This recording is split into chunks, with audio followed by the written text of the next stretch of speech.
Tonight, as you lie there in the quiet darkness, I want you to forget, for a little while, all the effort you have made. Forget the strain, forget the mental arguments, forget the anxious questions that have followed you through the day, forget the need to make something happen by force. There is a softer way, a deeper way, a more lawful way. And tonight, I will not ask you to force your desire. I will ask you to make it feel natural. Let the body begin to release the day.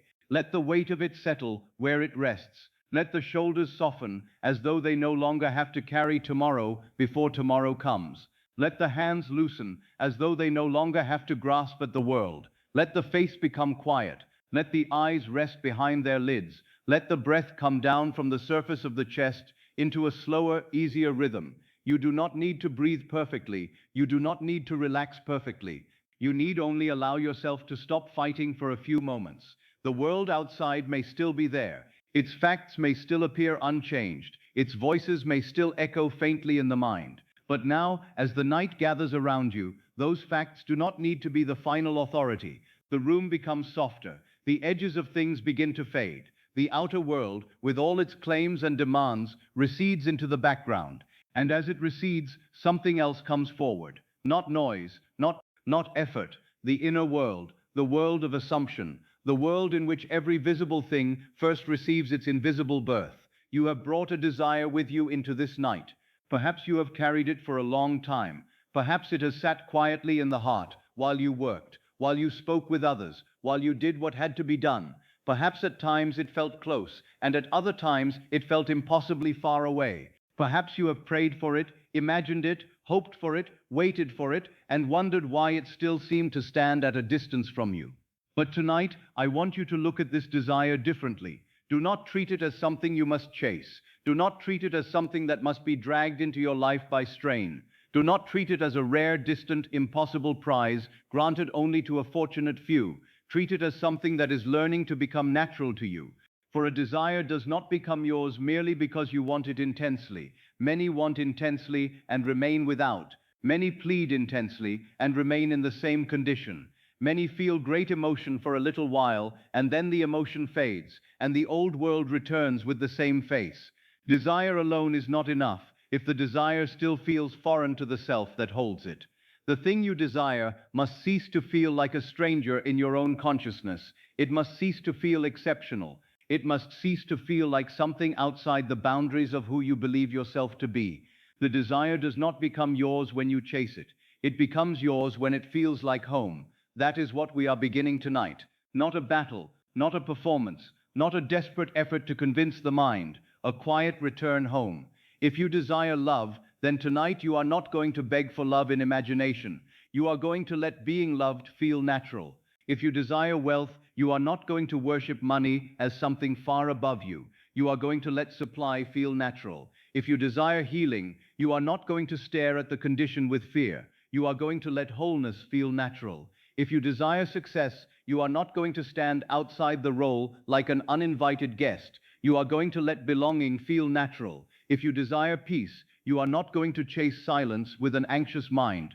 You are going to let peace become the normal climate of your inner being. This is the secret so many overlook. They think manifestation is effort. They think it is emotional force. They think they must push against the invisible until it yields. But the law does not require violence. It requires assumption. And assumption, when it is mature, is naturalness. It is the quiet sense that this is simply so. It is the inward atmosphere in which the desired state no longer shocks you, no longer frightens you, no longer feels too large for you. It is yours because you are the one for whom it is normal. What feels natural to consciousness must seek expression in life.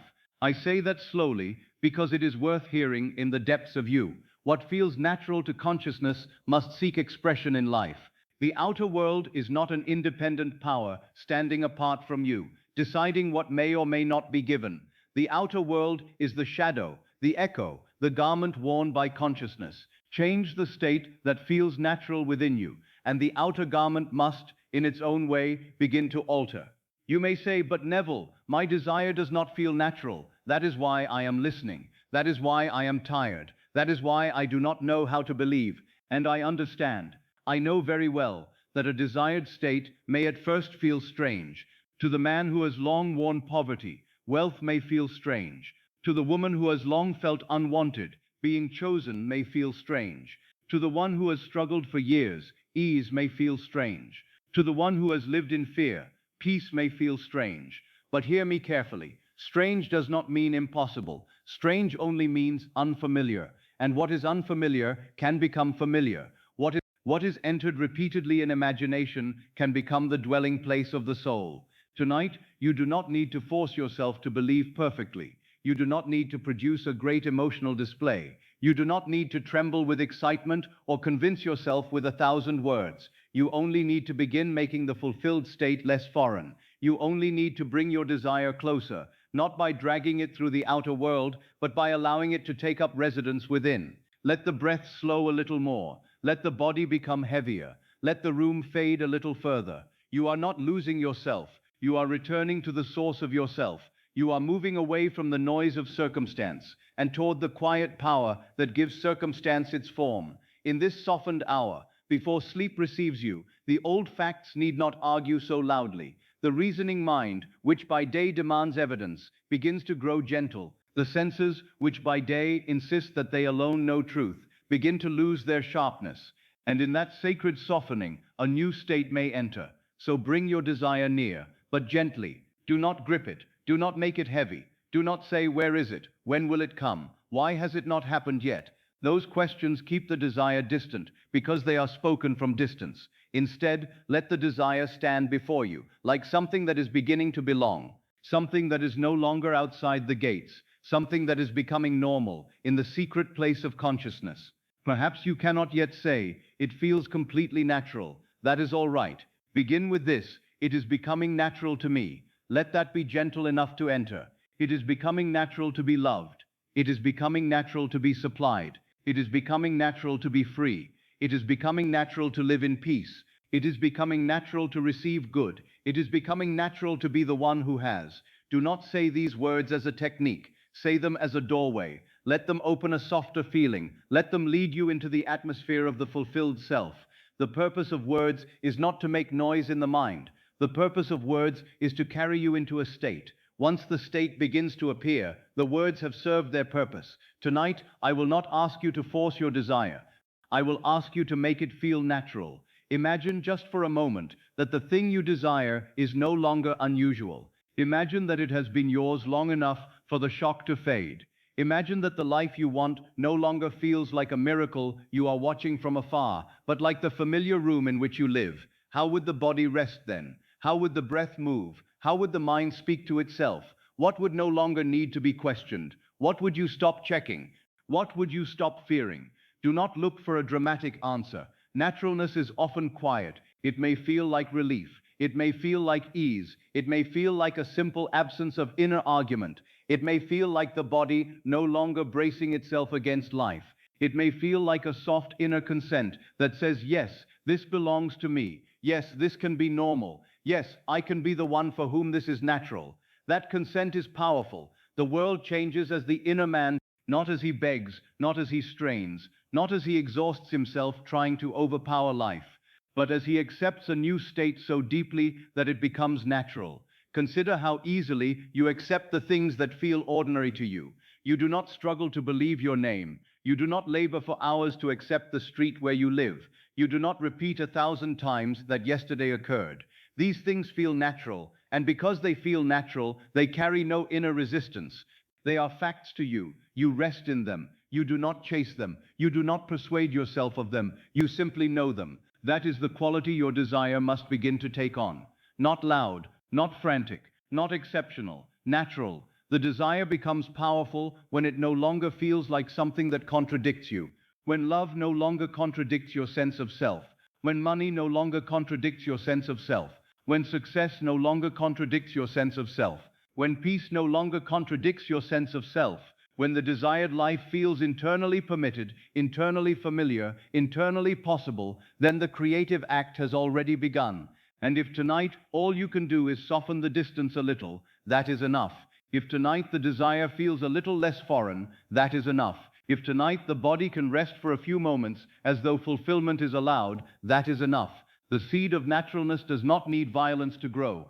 It needs return, gentle return, nightly return, faithful return to the state until the state becomes your own. Let the world outside wait. Let the old facts wait. Let the old doubts wait. For this moment, you are not answering them. You are not standing trial before circumstances. You are not asking permission from appearances to assume a new life.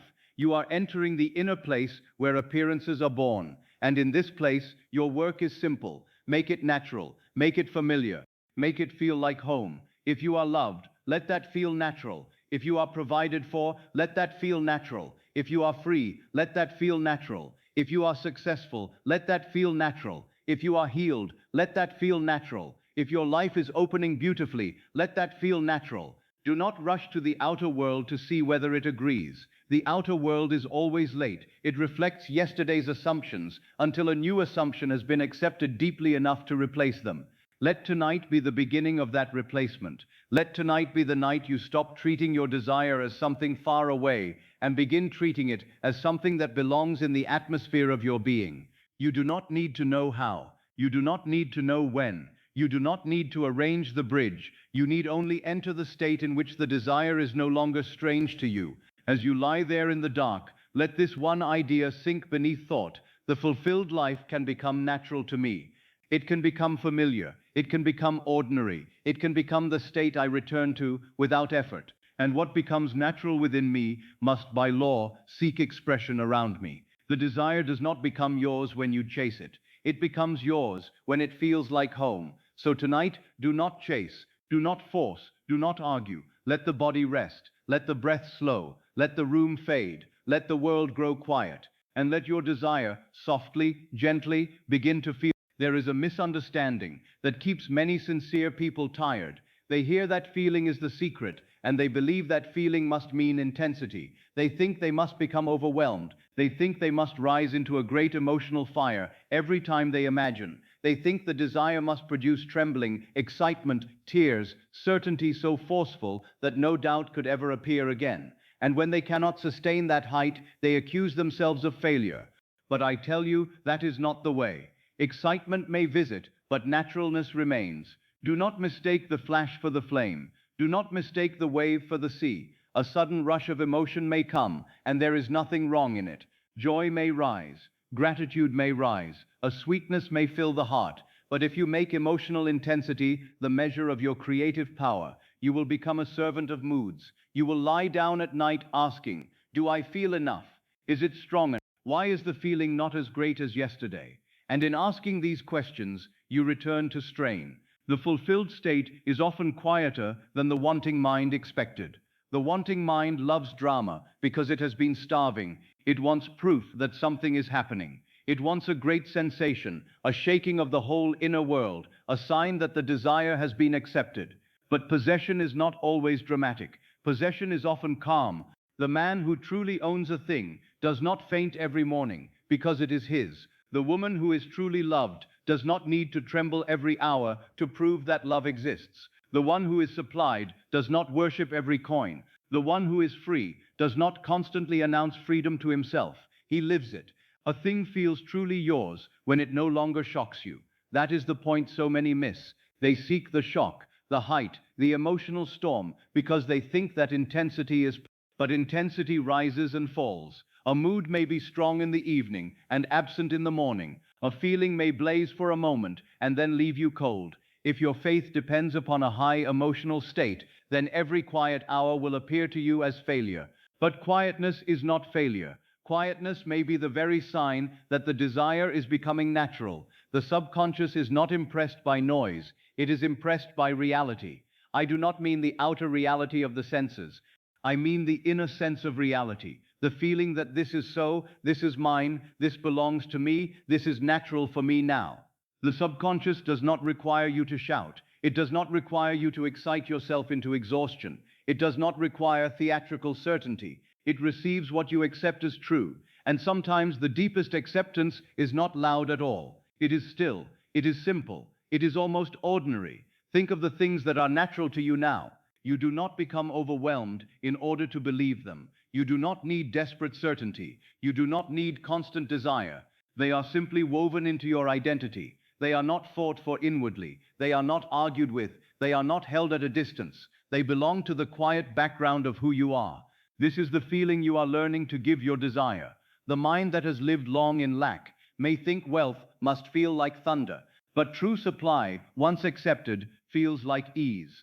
The mind that has lived long in loneliness may think love must feel like a dramatic rescue, but true love, once accepted, feels like belonging.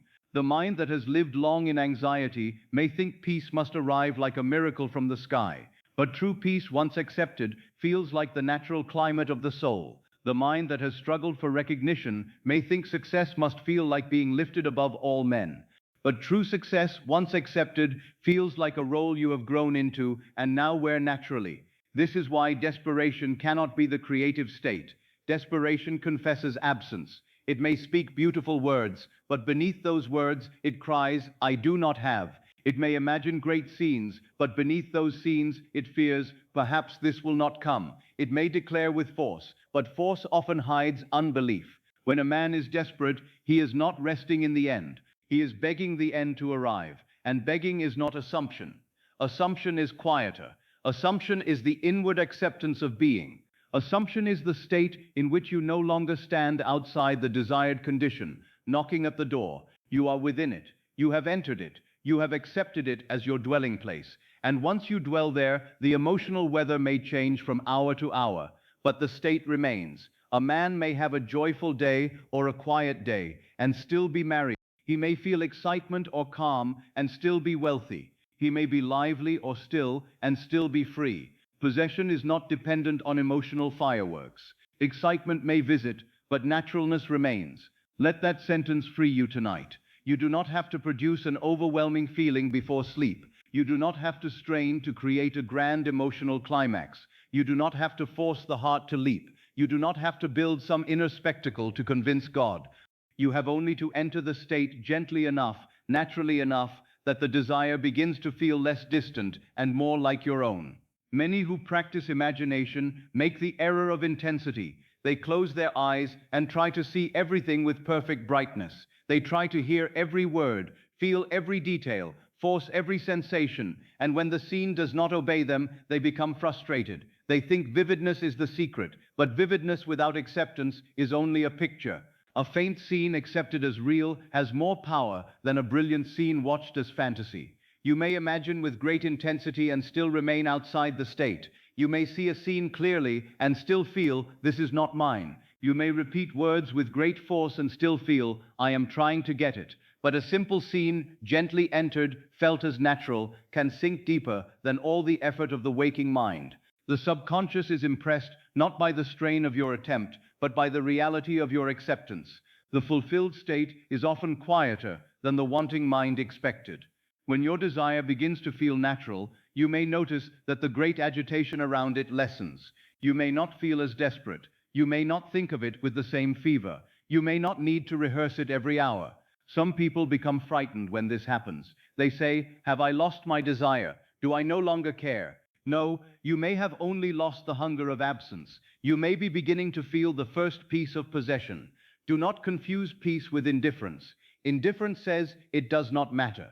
Peace says it is mine. Indifference withdraws from desire because it has given up. Peace rests in desire because it has accepted fulfillment. These are not the same. The fulfilled state is not cold. It is not dead. It is not numb. It is alive, but alive without panic. It is warm, but not feverish. It is certain, but not aggressive. It has the dignity of something that belongs. Consider a man who has long wanted a home. If he imagines receiving it only as a great emotional explosion, he may feel joy for a night and fear the next morning. But if he imagines living in that home until walking through its rooms feels ordinary, until resting there feels natural, until the place feels like it has always had room for him, then the desire is no longer a it is an assumed fact that is stronger. Consider a woman who desires love. If she seeks only the intense thrill of being chosen, she may imagine the first declaration and feel excitement, but still return to insecurity. But if she lets affection become normal, if she feels the calm of being loved without needing to prove it, if she lets herself receive tenderness without shock, then love begins to move from desire into identity. That is stronger. Consider one who desires freedom from financial strain. If he imagines only the sudden arrival of money as a dramatic rescue, he may feel temporary excitement while still feeling inwardly poor. But if he begins to feel the ordinary ease of being supplied, paying without fear, sleeping without dread, choosing without contraction, then supply becomes natural, that is stronger. The subconscious is not impressed by noise, it is impressed by reality. And reality within is often marked by when something is real to you. You do not need to shout it inwardly. You know it. You rest in it. You return to it without strain.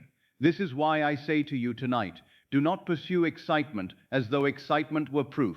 Let excitement come if it comes, but do not worship it. Seek the deeper thing. Seek the quiet acceptance that says, this is normal for me now. Perhaps tonight your desire still feels large. Perhaps it still feels unusual. Perhaps a part of you still says, can this truly be mine? Do not fight that part harshly. Fighting it only gives it more life. Instead, bring the desire nearer through gentle familiarity. Let it sit beside you in imagination. Let it breathe in the same room. Let it become less strange. Let the body know that having it is not dangerous, not impossible, not forbidden, not too much. Let the nervous system learn a new normal. This is why the night is such a mercy.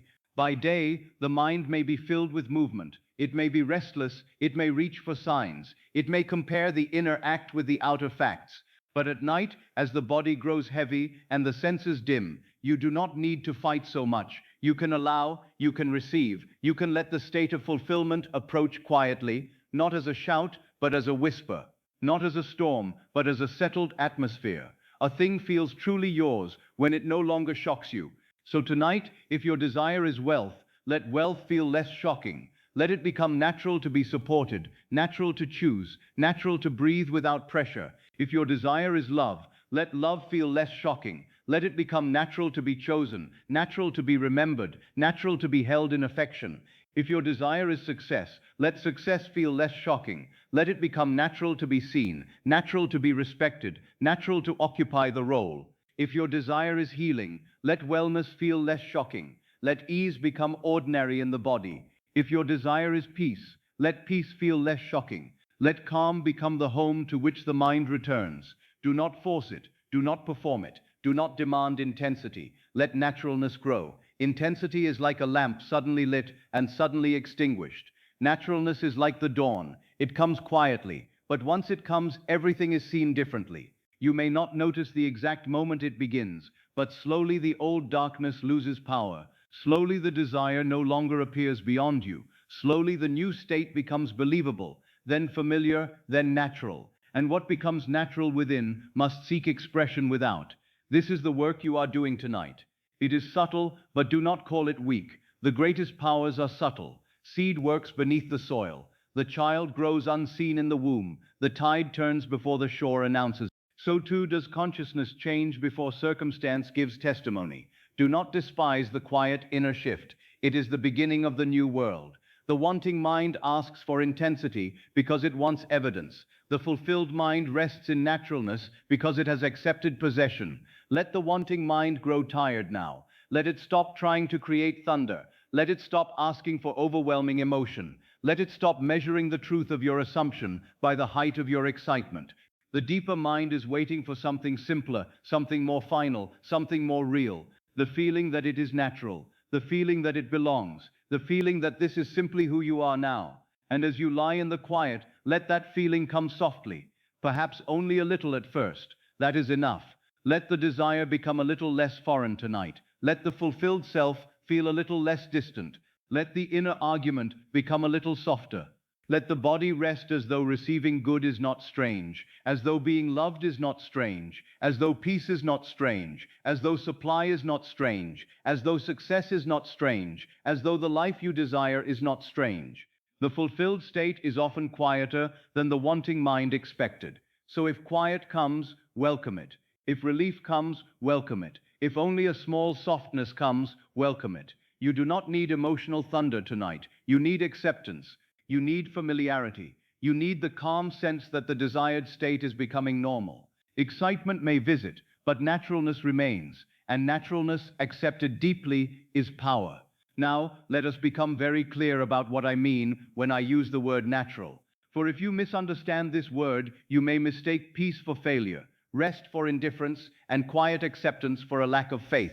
Naturalness is not indifference. It is not laziness. It is not pretending that you do not. It is not the deadness of a heart that has given up. Naturalness is something entirely different. It is the feeling that this belongs to me. Naturalness is fulfillment without inner argument. That is the simplest way I can say it. The desire is no longer standing outside the door of your consciousness, asking for permission to enter. It has been admitted. It has been given a room within you. It no longer feels like an intruder. It no longer feels like a contradiction. It no longer feels like something too high, too far, too wonderful, too unlikely for you. It begins to feel like something that agrees with your own being. This is very different from pretending not to care. Many people, when they hear that they must let go of desperation, think they must become cold. They say, I will not care anymore. I will not think of it. I will act as though it means nothing. But this is not the fulfilled state. Often this is only wounded desire, hiding behind a mask. It is still attached, still afraid, still watching. But now it has decided to call its fear detachment. That is not naturalness. That is a defense. Naturalness is warm. It is alive. It is inwardly permitted. It does not deny desire. It fulfills desire in consciousness. It does not say, I do not want. It says, this is already mine in being. It does not suppress longing by force. It transforms longing into belonging. The man who feels natural in wealth does not pretend that money is meaningless. He has simply ceased to place it above himself as a distant power. The woman who feels natural in love does not pretend that affection is unimportant. She has simply ceased to stand outside love as though she were unworthy of it. The one who feels natural in success does not despise achievement. He has simply accepted the role within himself before the world confirms it. The one who feels natural in peace does not deny that peace is precious. He has simply stopped treating peace as a stranger. Naturalness is the feeling that this belongs to me. Let that phrase become very quiet in you. This belongs to me. Not as a demand, not as arrogance, not as a shout toward the world, but as inner permission. The desire belongs to me because I have accepted the state of being the one who has it. I no longer feel myself outside it. I no longer feel like a visitor standing at the gate. I no longer feel as though I must earn the right to be near it. It belongs to me because I have become inwardly familiar with it. When the desire feels natural, it has found a home in consciousness. This is a beautiful thing. Before a desire becomes natural, it may feel like a guest that visits the imagination for a few moments and then leaves. You imagine being loved, but then return to the old feeling of being unwanted. You imagine being supplied, but then return to the old feeling of pressure. You imagine being free, but then return to the old feeling of confinement.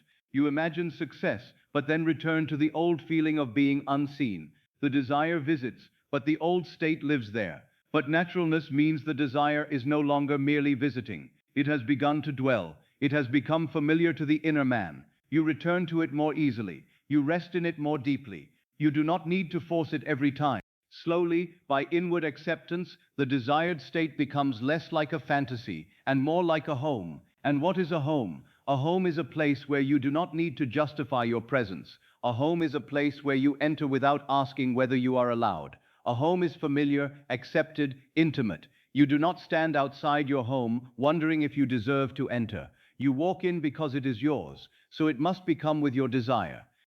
You must no longer stand outside the fulfilled state like a stranger. You must enter it, live in it, return to it until it feels like yours. This is why I tell you that the world reflects what the inner man accepts as normal, not what he wants for a moment, not what he envies in another, not what he begs for under pressure, not what he imagines once while secretly rejecting it. The world reflects what the inner man accepts as normal. It mirrors his assumed identity. It gives form to the state he wears most naturally. If lack feels normal, life will find ways to continue the appearance of lack. If rejection feels normal, life will bring forth circumstances that seem to confirm rejection. If struggle feels normal, even opportunities may be met through struggle. But if supply becomes normal, if being chosen becomes normal, if ease becomes normal, if receiving good becomes normal, then life must rearrange itself around that new inner normal. This is not punishment. It is not reward. It is law. The mirror does not choose the face. It reflects it. The outer world does not choose your state, it reflects it. And so the work is not to fight the mirror. The work is to change the face you present to it. The face is your state. The face is your inner assumption. The face is what feels natural to you in the secret place of consciousness. Now, naturalness does not mean that you will never have a passing doubt. Do not make that mistake. A bird may fly across the sky without owning the sky. A thought may pass through the mind without being your dwelling place. Naturalness is not the absence of every contrary thought. It is the state you return to. It is the deeper assumption that feels more and more like home. Doubt may pass, but it does not have to govern. Fear may whisper, but it does not have to be enthroned. The old state may call, but you need not answer as its servant. Naturalness is not perfection, it is residence. Where do you live inwardly? That is the question. Do you live in the feeling that your desire is far away? Do you live in the feeling that others may have it, but you cannot? Do you live in the feeling that it would be surprising if it came? Then the desire remains foreign to the self. But if night after night you move into the fulfilled condition, if you let it become believable, familiar, internally allowed, then the self begins to change. The desire no longer contradicts you. It begins to agree with you. And when consciousness agrees with fulfillment, the world must eventually follow. Let me make this very practical. If your desire is money, naturalness does not mean repeating, I am rich, while the body tightens in fear. It means entering the feeling of being supplied until relief becomes believable. It means letting the body know that provision is allowed.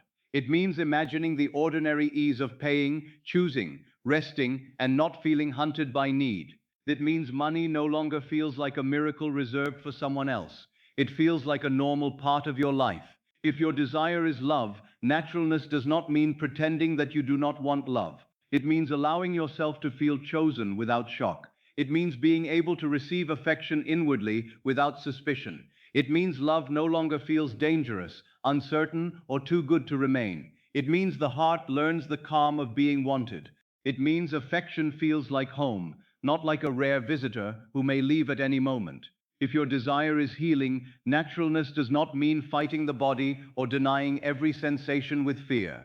It means entering the state of wholeness. It means allowing ease to become imaginable, then familiar. It means the body is no longer pictured as an enemy. It means wellness no longer feels like a distant miracle, but like the natural order of your being. You begin to feel the quiet dignity of one who is whole. If your desire is success, naturalness does not mean forcing yourself into pride. It means belonging to the fulfilled role. It means being able to imagine respect without shrinking. It means being seen without discomfort. It means your own advancement no longer feels strange to you. It means you have inwardly expanded until the position fits. Naturalness is the desire fitting the self because the self has changed.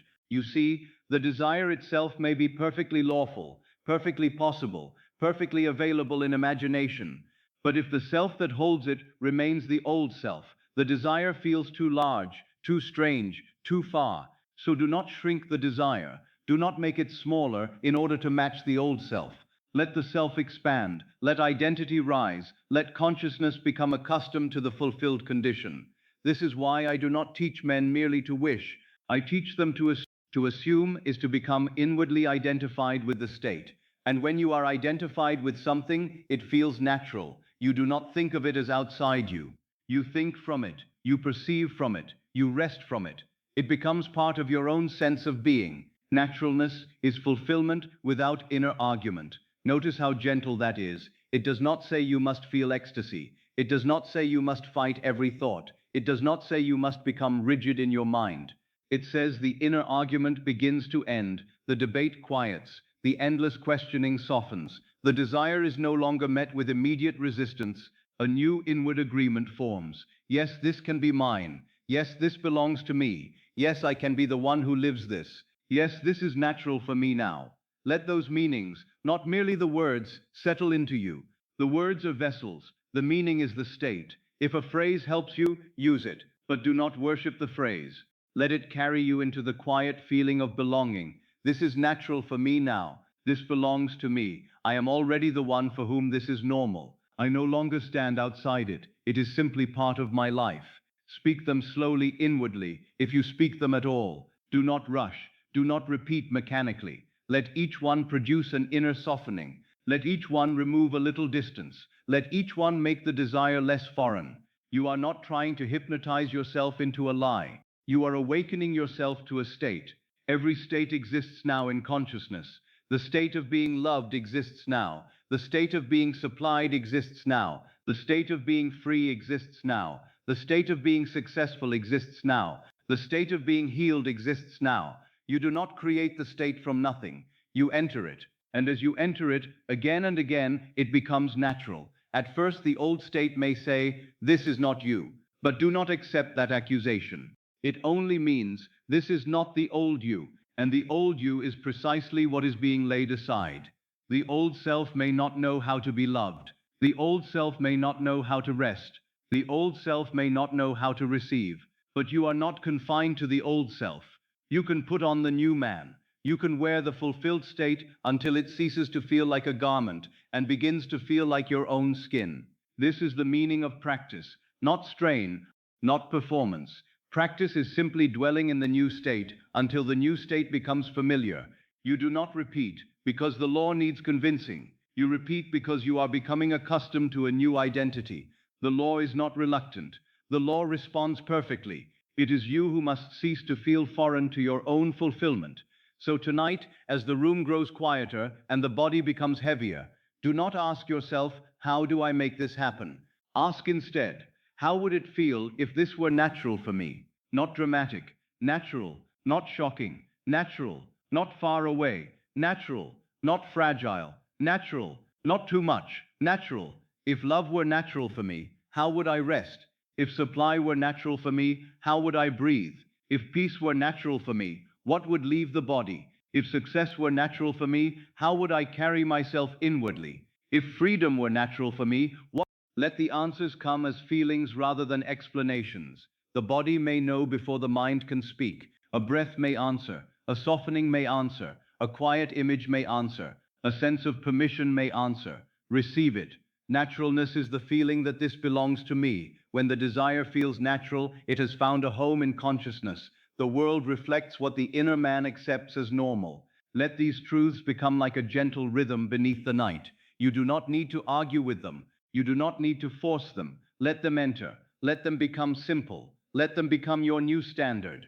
Your desire is not a stranger. It is not outside the gates. It is not forbidden. It is not too large for you. It is becoming familiar. It is becoming allowed. It is becoming part of your identity. It is becoming natural. And as it becomes natural within, the outer world must begin, in its own lawful way, to take its shape around the state you have accepted. Now, let us look gently at why some desires seem to remain at a distance, even after much imagining, much praying, much effort, and many attempts to believe. For a man may say, I have desired this for so long, I have thought of it daily, I have asked for it, imagined it, returned to it again and again. Why does it still seem far away? And I tell you, often the desire is not far, because the law is slow. It is far because it is still foreign within. The desire remains outside, while it still feels foreign within. This is not said to accuse you. It is said to free you. For if the desire is distant because life is cruel, you are helpless. If it is distant because others hold power over you, you are dependent. If it is distant because luck has not favored you, you must wait like a beggar before a closed door. But if it is distant because it has not yet become natural to your own consciousness, then the power returns to you. You can make the fulfilled state familiar. You can make the desired life feel inwardly allowed. You can cease treating your own good as something strange. A desire remains strange when it is felt as too good for me. Those words may not always be spoken aloud, but they often live beneath the surface. A man may want wealth, yet feel that great supply belongs to another kind of person. A woman may want love, yet feel that deep devotion is given to others, but not to one like herself. Someone may desire success, yet secretly feel that recognition is too high, too visible, too dangerous, too far beyond the role they have known. And so the desire is loved from a distance, admired from a distance, prayed for from a distance, but never fully admitted as self. What you call too good for me is not humility. It is rejection of the state. True humility does not deny God's gifts. True humility accepts that the Father's house contains all states, and that no good thing is forbidden to the consciousness that accepts it. But the old self, trained by disappointment, may think it is noble to stand outside fulfillment. It may say, I am being realistic. It may say, I do not want to expect too much. It may say, people like me do not receive things like this. But these are not wisdom, they are old assumptions, dressed in respectable clothing. If the desire feels impossible for someone like me, consciousness treats it as impossible for someone like me. It is not the thing itself that blocks you, it is the identity that refuses union with it. The state of wealth may exist, the state of love may exist, the state of health may exist, the state of success may exist. But if you remain identified with one who cannot naturally inhabit that state, then the state feels distant, even while it is available in imagination. Your world cannot permanently reflect what your self-concept rejects. Let that enter deeply. Your world cannot permanently reflect what your self-concept rejects. If you desire love, but identify with rejection, love may appear and then seem uncertain. If you desire money, but identify with struggle, opportunity may appear and yet be met by fear, delay, or self-sabotage. If you desire peace but identify with anxiety, even quiet moments may be filled by the outer world cannot give stable form to a state that the inner man refuses to wear. This is why the desire must become natural. It must not merely be wanted. It must be accepted by the self. It must agree with who you are conscious of being. When it agrees, the world begins to agree. When it remains a contradiction, the world seems to contradict it. The strange thing is kept at a distance. The natural thing is accepted. Think of how the body responds to what feels foreign. It tightens, it guards, it questions, it prepares to lose. Even if the mind says, I want this, the body may say, this cannot be mine. Even if the lips speak, I am loved, the nervous system may brace as though abandonment is near. Even if one says, I am supplied, the stomach may tighten around the old expectation of lack. Even if one imagines success, the body may contract as though visibility is unsafe. This is not because the desire is impossible. It is because the desire has not yet been allowed to feel safe and natural within you.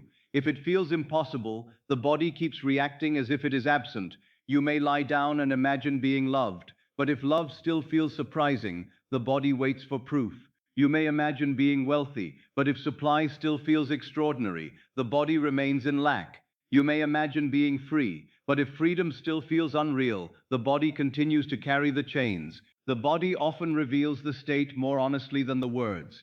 A tight chest may reveal waiting. A restless stomach may reveal fear. A shallow breath may reveal doubt. A constant urge to check may reveal that you have not yet accepted possession.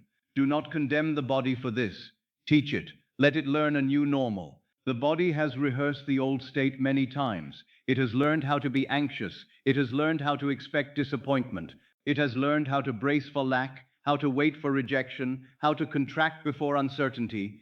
And now you are not merely thinking a new thought. You are educating the whole inner man. You are teaching the body what it feels like to have. You are teaching the heart what it feels like to be safe. You are teaching the breath what it feels like when the desire is no longer far away.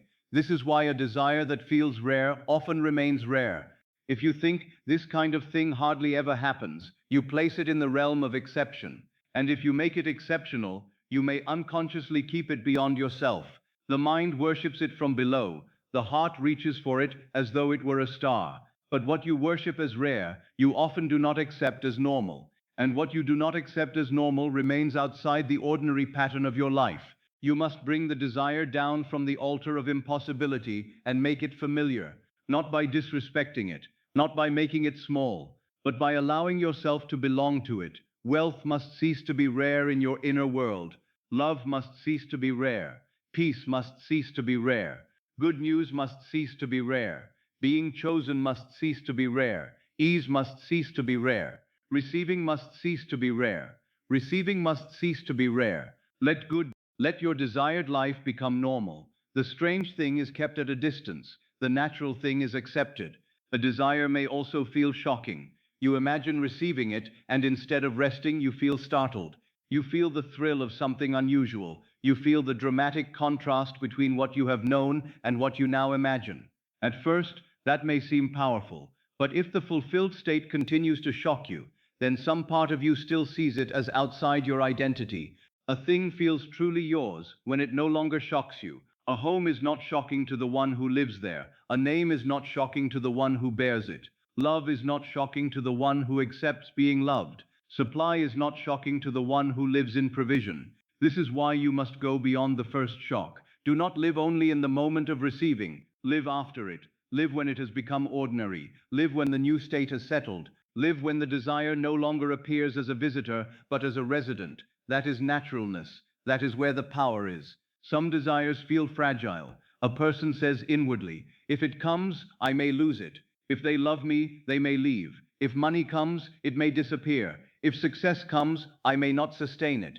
If peace comes, something may disturb it. Such a one may desire fulfillment while fearing its instability. And so even the imagined end is not restful. It is guarded. It is held like a delicate glass that may shatter at any moment.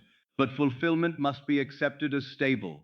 Naturalness includes stability. It says, this is not a fleeting accident. This belongs to me. It says, I do not need to hold it with fear. It says, I can rest in this state. If you cannot rest in the state, then you have not yet accepted it as natural. You may have touched it, but you have not yet dwelt there. Let your desire become stable within you, not frantic, not fragile, not dependent upon a mood, not dependent upon signs, not dependent upon another person's immediate behavior. Stable. You may also keep a desire distant by making it dependent on luck. Men say, perhaps one day I will be lucky. Perhaps life will favor me. Perhaps circumstances will align. But luck is the language of one who does not know himself as cause. It places power outside. It makes fulfillment a random gift rather than an inner law. If you believe your desire depends on luck, then it cannot feel natural, because luck is by nature uncertain. You may hope for it, but you cannot rest in it. But I tell you, your desire does not depend on luck. It depends on state. The outer route may surprise you. The bridge may come through people, events, letters, meetings, opportunities, changes of mind, impulses, or turns you did not plan. But the cause is not luck. The cause is consciousness. The cause is the state accepted as natural. The same is true when you make the desire dependent on other people. You may think, this can only happen if they change. This can only happen if they approve. This can only happen if they say yes. This can only happen if the world permits it. But when you place the creative power entirely in another, you forget who you are. Others are part of the bridge, yes, but they are not the cause. They move within your world according to the state you occupy. Do not worship the instrument, return to the cause. If love seems to depend on one person's mood, you will tremble. If money seems to depend on one man's decision, you will tremble. If success seems to depend on a judge outside you, you will tremble. But if you know that consciousness is cause, then you return inwardly to the state of being loved, supplied, chosen, successful, free. The bridge may use others, but the bridge is built from the state. The desire remains outside while it still feels. So ask yourself softly, tonight, not with criticism, but with honesty. Where does my desire still feel foreign? Does it feel too good for me? Does it feel impossible for someone like me? Does it feel rare? Does it feel shocking? Does it feel fragile? Do I think it depends on luck? Do I think it depends entirely on someone else? Do I feel that having it would contradict who I am? These questions are not meant to disturb you. They are meant to reveal where naturalness is needed. Wherever the desire feels foreign, bring it closer. Wherever it feels impossible, let it become imaginable. Wherever it feels shocking, let it become ordinary. Wherever it feels fragile, let it become stable. Wherever it feels dependent, return to the state within yourself. Do not attack the old feeling. Replace it by dwelling in the new. If the thought says, this is too good for me, answer not with argument, but with occupancy. Lie down inwardly in the fulfilled state, and let the body learn, this belongs to me. If the thought says, this is impossible for someone like me, enter the state of the one for whom it is normal. If the thought says, this is rare, make it ordinary in imagination. If the thought says, this is fragile, rest in the stability of already having. If the thought says it depends on luck, return to law. If the thought says it depends on another, return to consciousness. The world reflects what the inner man accepts as normal. So your task tonight is not to fight the whole world. It is not to force another to change. It is not to persuade the visible facts. It is to remove the foreignness of your desire. It is to let the state of fulfillment become natural enough that the inner man no longer rejects it. Then, in ways you may not foresee, the outer world begins to lose its old arrangement and take on the form of your new assumption. The old facts may still speak for a while. Do not be impressed by them. Old facts are the residue of old naturalness. They are echoes of what once felt normal. If lack has long felt normal, you may still see its echoes. If rejection has long felt normal, you may still hear its echo. If struggle has long felt normal, you may still meet its shadow. But shadows are not masters. Echoes are not causes. They are passing effects. Do not rebuild them by bowing to them. Instead, return gently to the new normal. Return to the fulfilled state. Return to the feeling that this belongs. Return to the quiet inner permission. And each time you return, the desire becomes less foreign. Each time you rest in the state, it becomes more familiar. Each time you let the body soften as the one who has, the old distance weakens. You may not notice the exact moment it happens, but something within you begins to accept what it once resisted. The desire stops feeling like an impossible visitor and begins to feel like home. That is when the distance begins to collapse, not because you chased harder, not because you forced more, not because you became more desperate, but because the thing desired no longer contradicted the self that desired it. Your world cannot permanently reflect what your self-concept rejects. So tonight, let the self-concept expand. Let it make room. Let it say, I can be the one for whom this is normal. Let the desire enter. Let it become familiar. Let it cease to be too good, too far, too rare, too shocking, too fragile. Let it belong. The strange thing is kept at a distance. The natural thing is accepted, and what is accepted within must seek its reflection without. Now we come to the law itself. And I want you to hear it without strain, without fear, without turning it into another burden for the mind. The law is simple, but men complicate it, because they approach it from desire instead of identity. They ask, how can I get what I want? But that is not the deepest question. The deeper question is, who am I assuming myself to be? You do not manifest what you want. You manifest what you naturally assume yourself to be. This is not said to discourage desire. Desire is sacred. Desire is the inner call of a state seeking embodiment.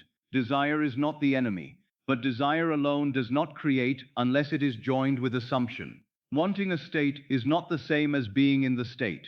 Wanting wealth is not the same as being inwardly supplied. Wanting love is not the same as being inwardly chosen. Wanting freedom is not the same as being inwardly free. Wanting peace is not the same as wanting often says, I do not have it. Trying often says, I am not there yet. But natural assumption says, this is simply who I am now. Feel the difference. Wanting leans forward. It reaches. It stretches towards something outside itself. It feels distance. Trying tightens the body. It works to become. It struggles to persuade itself. It says, if I do enough, perhaps I will arrive. But assumption is a different posture altogether. Assumption does not chase the state. It occupies it. Assumption does not beg life to change. It accepts a new being. Assumption does not wait to become. It says, I am. And when the assumption becomes natural, it becomes creative. The assumption becomes creative when it feels normal. A forced thought is not assumption. You may repeat a sentence many times and still not assume it. You may say, I am loved, while inwardly feeling unwanted.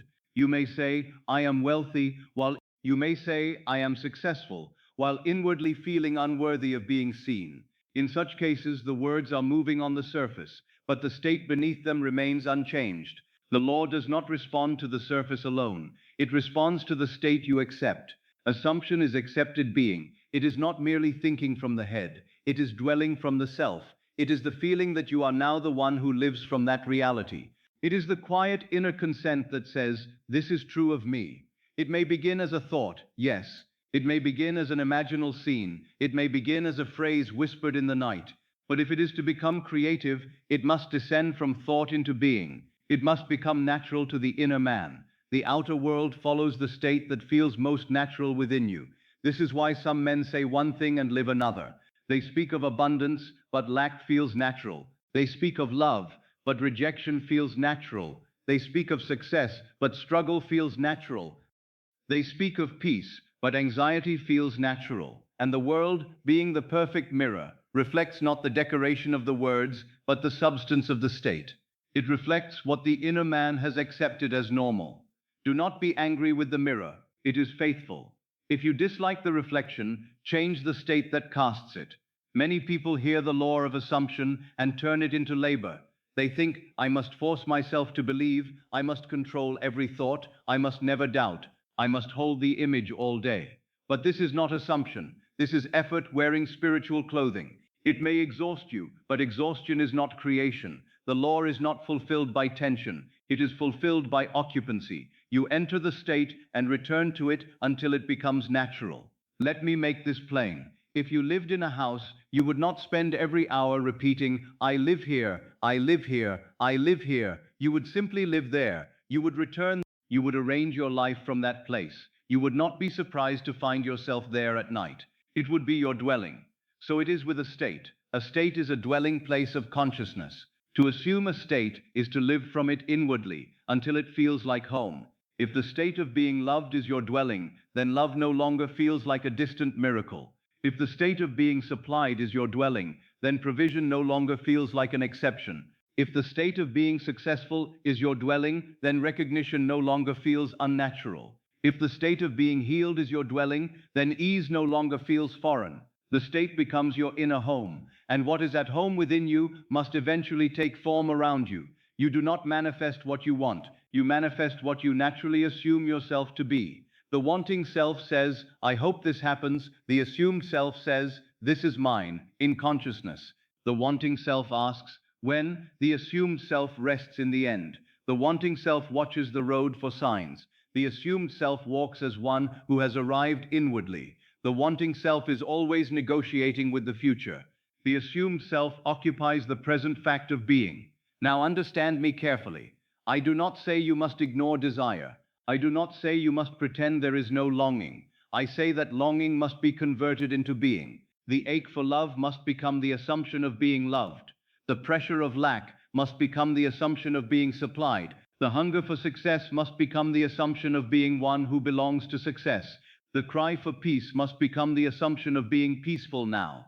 The law of assumption is not the law of wanting. It is not the law of effort. It is not the law of deserving. It is not the law of time. It is the law of assumed being. As a man assumes himself to be, so must he become in experience, not because the world is generous or ungenerous, but because the world is an expression of consciousness. The thing you call circumstance is consciousness made visible. The thing you call delay is often a state not yet naturally accepted. The thing you call impossibility is often a self-concept refusing the state it desires. Therefore, do not spend tonight trying to force an outcome. Spend tonight accepting a new identity. Do not say merely, I want money. Say inwardly, I am one who is supplied. Then let that become natural. Do not say merely, I want love. Say inwardly, I am one who is loved and chosen. Then let that become natural. Do not say merely, I want success. Say inwardly, I am one who belongs in this role. Then let that become natural. Do not say merely, I want peace. Say inwardly, I am one in whom peace lives. At first, these may seem like words, but words can be doors. Enter through them. Feel the state behind them. Let the body respond. If you are supplied, how does the breath move? If you are loved, how does the heart rest? If you are successful, how does the inner posture change? If you are peaceful, what tension leaves the body? These answers do not need to be intellectual. They may be felt as a subtle relaxation, a soft certainty, a quiet permission. The assumption becomes creative when it feels normal. That means you do not need to hold it with violence. You do not need to keep it alive by constant force. What is natural sustains itself more easily. You return to it because it is becoming your home. And the more often you return, gently and faithfully, the more it ceases to feel imagined and begins to feel true. Then you are no longer trying to assume, you are assuming. There is a difference between a man pretending to be free and a man who has accepted freedom inwardly. The first may speak boldly, but his body is tense. The second may speak little, but he carries freedom in his atmosphere. There is a difference between a woman trying to convince herself she is loved and a woman who has begun to feel chosen as a natural fact. The first watches for signs, the second rests more deeply in her own worth. There is a difference between one repeating, I am successful, and one who inwardly wears the fulfilled role until it feels like his own skin. The outer world follows the state that feels most natural within you. So ask yourself, not harshly, but truthfully, what state do I naturally return to? When the mind is unguarded, where does it go? Does it return to lack? Does it return to fear? Does it return to being unwanted? Does it return to disappointment? Does it return to struggle? If so, do not condemn yourself. Simply understand that is the state you have been living from, and what you live from must appear. But now you may choose another. That is the mercy of the law. No state is final unless you continue to occupy it. You are not condemned to remain in yesterday's assumption. You can move, you can change dwelling places inwardly. You can put off the old man and put on the new. You can, tonight, begin returning to the state you desire, until that state becomes the one you naturally inhabit. This is why repetition has value, but not as a mechanical act. You are not repeating to force the law. You are repeating to familiarize the self with a new dwelling. The first time you enter a new house, it may feel unusual. The rooms are new, the light falls differently, the sounds are not yet familiar. But after you have lived there a while, it becomes yours.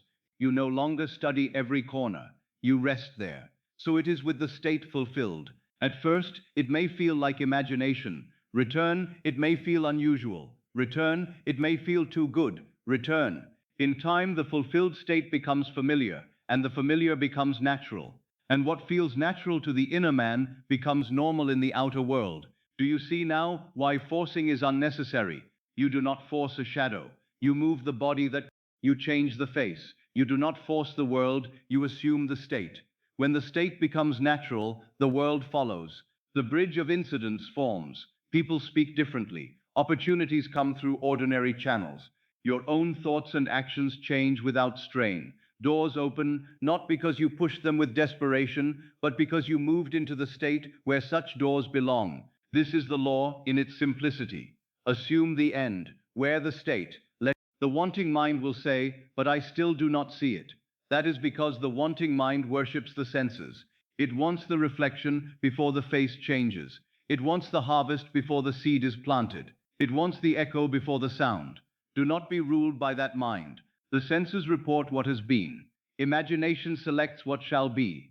The state you accept now is the seed of the world you will meet.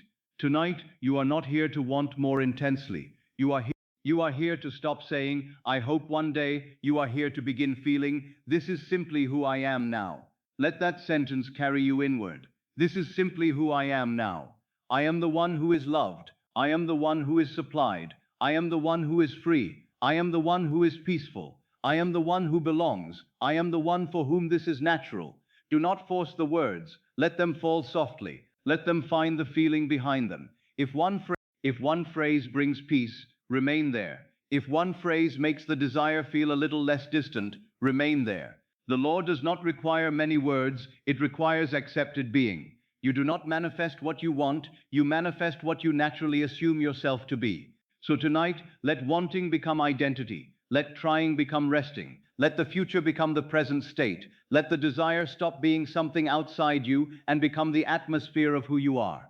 The assumption becomes creative when it feels normal. And as this new normal takes root within you, quietly, gently, without strain, the outer world must begin to follow the state that feels most natural within.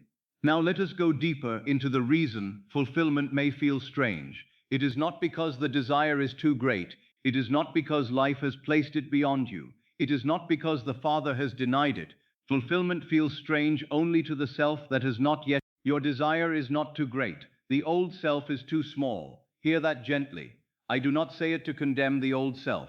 That old self was formed by experience, by repetition, by memory, by words spoken over you, by disappointments you believed, by conclusions you drew from days that seemed hard. The old self may have helped you survive certain seasons. It may have tried to protect you. It may have said, do not expect too much. Do not open your heart too widely. Remain where it is safe. But the old self cannot enter the new life because it was built for the old one. The poor self finds wealth strange, not because wealth is strange in itself, but because the poor self has become accustomed to pressure, counting, fear, limitation, and the feeling that supply belongs somewhere else. If money appears, the poor self may feel startled. If opportunity comes, it may distrust it. If ease begins, it may wonder how long. It does not know how to rest in provision, because its identity has been organized around lack. Therefore, wealth feels unnatural to that self. The abandoned self finds love strange, not because love is strange, but because the abandoned self has learned to expect distance. It has learned to listen for withdrawal, to search for signs of leaving, to doubt affection even when affection is offered. If love comes near, that self may tremble. It may question it. It may say, it may turn tenderness into fear, because it does not yet know how to receive. Love feels unnatural only to the identity that has made absence familiar. The rejected self finds being chosen strange, not because being chosen is rare in the kingdom of consciousness, but because the rejected self has rehearsed exclusion.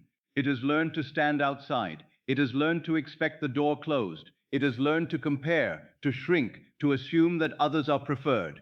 And when the state of being chosen is imagined, the rejected self may not know how to wear it.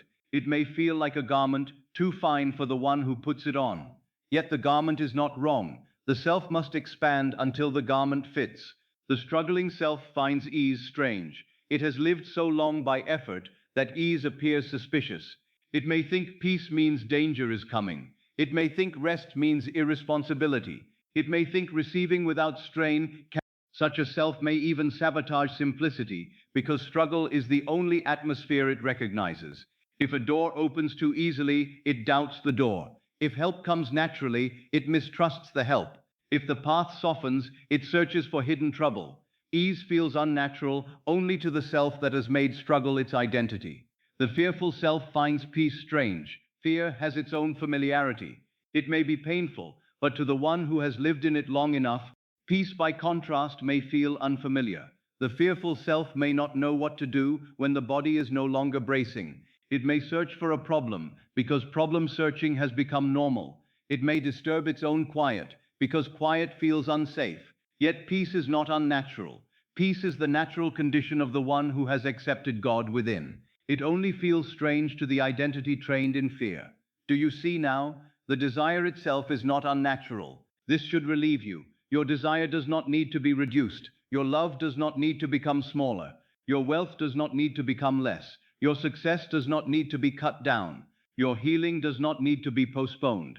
Your peace does not need to be limited. The desire is not the problem. The identity that says, "This is not for me," is the only thing that must be changed. Do not shrink the desire. Expand the self that receives it. This is the work of assumption. You are not begging the world to hand the old self a new life. You are becoming the new self for whom the new life is natural. If you try to carry the fulfilled desire into the old self, it will feel strange, fragile, and impossible. But if you enter the new self, the desire begins to feel appropriate. It fits, it belongs, it is no longer an exception. It is the natural expression of who you now know yourself to be. Think of a man who has lived in a small room, or if you show him a great house, he may feel unworthy of walking through it. He may lower his voice. He may stand stiffly. He may feel that every chair is too fine for him, every room too large. But the house is not wrong. His sense of self is not yet accustomed to such spaciousness. If he dwells there long enough, walks through the rooms, sits by the window, hears his own footsteps in the hall, wakes there morning after morning, the house ceases to intimidate him. It becomes. So it is with your fulfilled state. At first, the fulfilled life may feel like a great house. You may enter it in imagination and feel awkward, loved, supplied, chosen, free, successful, peaceful. The old self may whisper, "This is not where we live." But do not obey that whisper. Remain a little longer. Walk through the state. Sit in it. Breathe in it. Sleep in it. Let it become familiar. What feels unnatural today can become your home. Fulfillment feels strange only to the self that has not yet accepted it. This is why I tell you that imagination is not merely the making of pictures, it is the changing of identity. If you imagine love while remaining the abandoned self, love will feel far. If you imagine wealth while remaining the poor self, wealth will feel foreign. If you imagine success while remaining the unseen self, success will feel theatrical. If you imagine peace while remaining the fearful self, peace will feel temporary. But when you imagine from the identity of one who has, then the same desire begins to feel natural. From the poor self, money is a miracle. From the supplied self, money is normal. From the abandoned self, love is a risk. From the loved self, love is home. From the rejected self, being chosen is shocking. From the chosen self, being chosen is natural. From the struggling self, from the fulfilled self, ease is lawful. From the fearful self, peace is strange. From the peaceful self, peace is the atmosphere of being. The state you occupy determines what feels natural. Therefore, do not ask, why does my desire feel so impossible? Ask, what self am I wearing when I look at it? For the desire may be quite possible, but you are viewing it through the eyes of an identity that cannot yet accept it. Change the eyes, change the self, the thing will no longer appear the same. This is why Scripture speaks of putting off the old man and putting on the new. The old man is not a person outside you.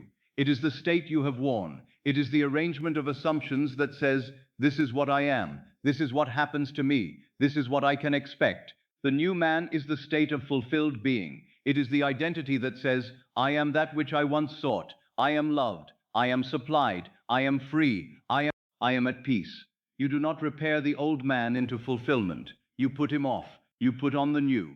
Now, this does not mean you fight the old self violently. Violence toward the old self only proves you are still fascinated by it. You lay it aside gently as a garment no longer fitting. You may say inwardly, that was a state I wore. It was not my eternal identity. It was an assumption repeated until it felt natural. And now I choose another. This is freedom. No state has permanent possession of you unless you continue to identify with it. If poverty was learned, supply can be learned. If rejection was learned, being chosen can be learned. If struggle was learned, ease can be learned. If fear was learned, peace can be learned. If limitation was learned, freedom can be learned. And how is it learned? By dwelling inwardly in the state until it becomes natural. By returning to it at night when the body is soft. By allowing the feeling of fulfillment to touch the body, the breath, the inner speech. By refusing to make the old self the final witness. By giving the new state the right to feel true. Your desire is not too great, the old self is too small. So tonight, do not lower the desire to satisfy the old self. Do not say, perhaps I ask too much. Do not say, perhaps I should want less. Do not say, perhaps someone like me cannot live this. These are the arguments of the old self, trying to remain Lord. It wants the desire made small enough to fit its little house. But you are not here to preserve the little house. You are here to move. Do not shrink the desire. Expand the self that receives it. Let the self become large enough for love, large enough for wealth, large enough for ease, large enough for success, large enough for healing, large enough for peace, large enough to receive without apology, large enough to say, this belongs to me now. Not with arrogance, not with strain, with identity. A king does not feel arrogant sitting on his throne if he knows himself as king. He rests there because it is his place. So must you become inwardly enthroned in the state desired. Not pretending, not boasting, not performing for the world. Simply accepting the seat in consciousness. The moment the state feels like your place, the world begins to let it. It may say, this is not familiar. And you may answer gently, it will become familiar. It may say, this is too much. And you may answer, only too much for who I was. It may say, this cannot be mine. And you may answer, it belongs to the self I now choose to be. It may say, I have never had this before. And you may answer, then I am no longer living from what has been. The past has no authority except the authority you. The old self is yesterday's conclusion. It is not God. It is not law. It is not final. It is a garment of memory. And memory can be revised by assumption. Identity can be changed by consciousness. The inner man can move from one state to another, and when he moves, the world follows. So tonight, as you lie in the quiet, ask yourself softly, who would I be if this desire felt natural? Not if I merely wanted it, not if I begged.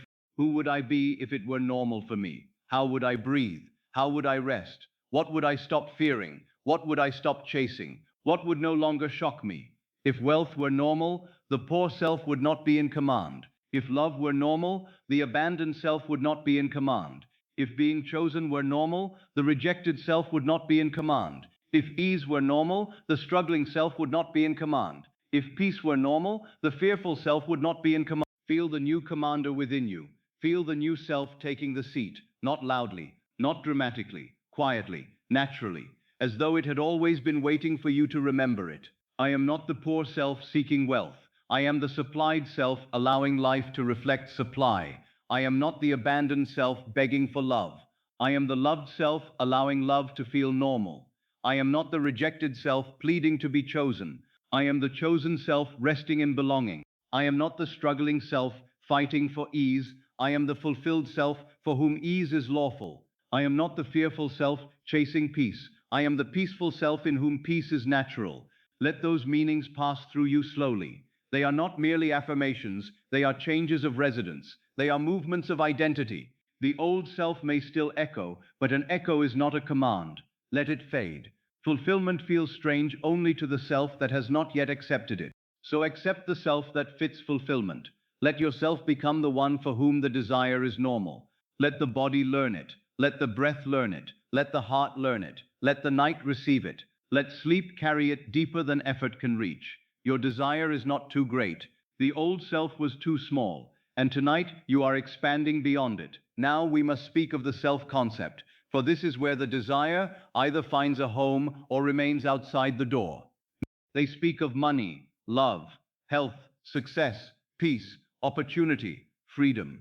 But beneath every desire for a thing is a desire to become a certain kind of being. You do not truly desire money as paper or coin. You desire to be one who is supplied, one who is free, one who can choose without fear.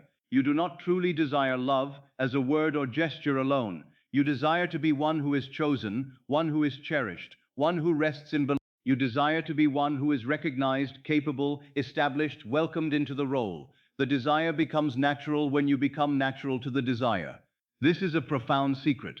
The desire may already exist as a state, but you must become the one to whom that state feels natural. If you remain a person trying to receive, receiving will feel uncertain. If you become the receiver, receiving becomes natural. If you remain a person begging for change, change will feel like something outside your power. If you become the one for whom the new state is ordinary, then life begins to move differently around you. The change is not first in the object. The change is in identity. The person trying to receive stands outside fulfillment and reaches. He asks, when will it come? How will it come? What must I do to make it come? His whole inner posture confesses distance. Even if he uses spiritual words, even if he speaks of law, even if he imagines for a moment, the deeper feeling may still be, I am not yet the one who has, and so he waits.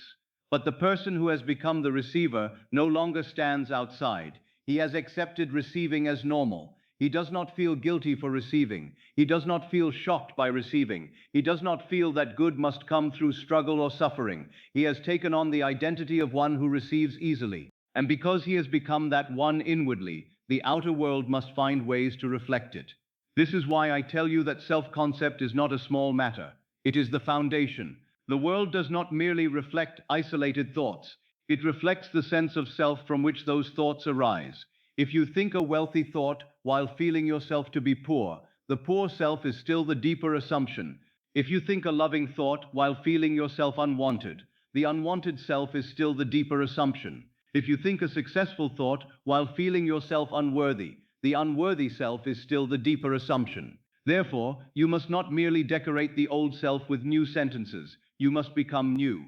I am the one who is chosen naturally. Let that be more than a phrase. Let it be a doorway into identity. The one who is chosen naturally does not beg for signs of being chosen. She does not stand trembling before affection, wondering whether it will remain.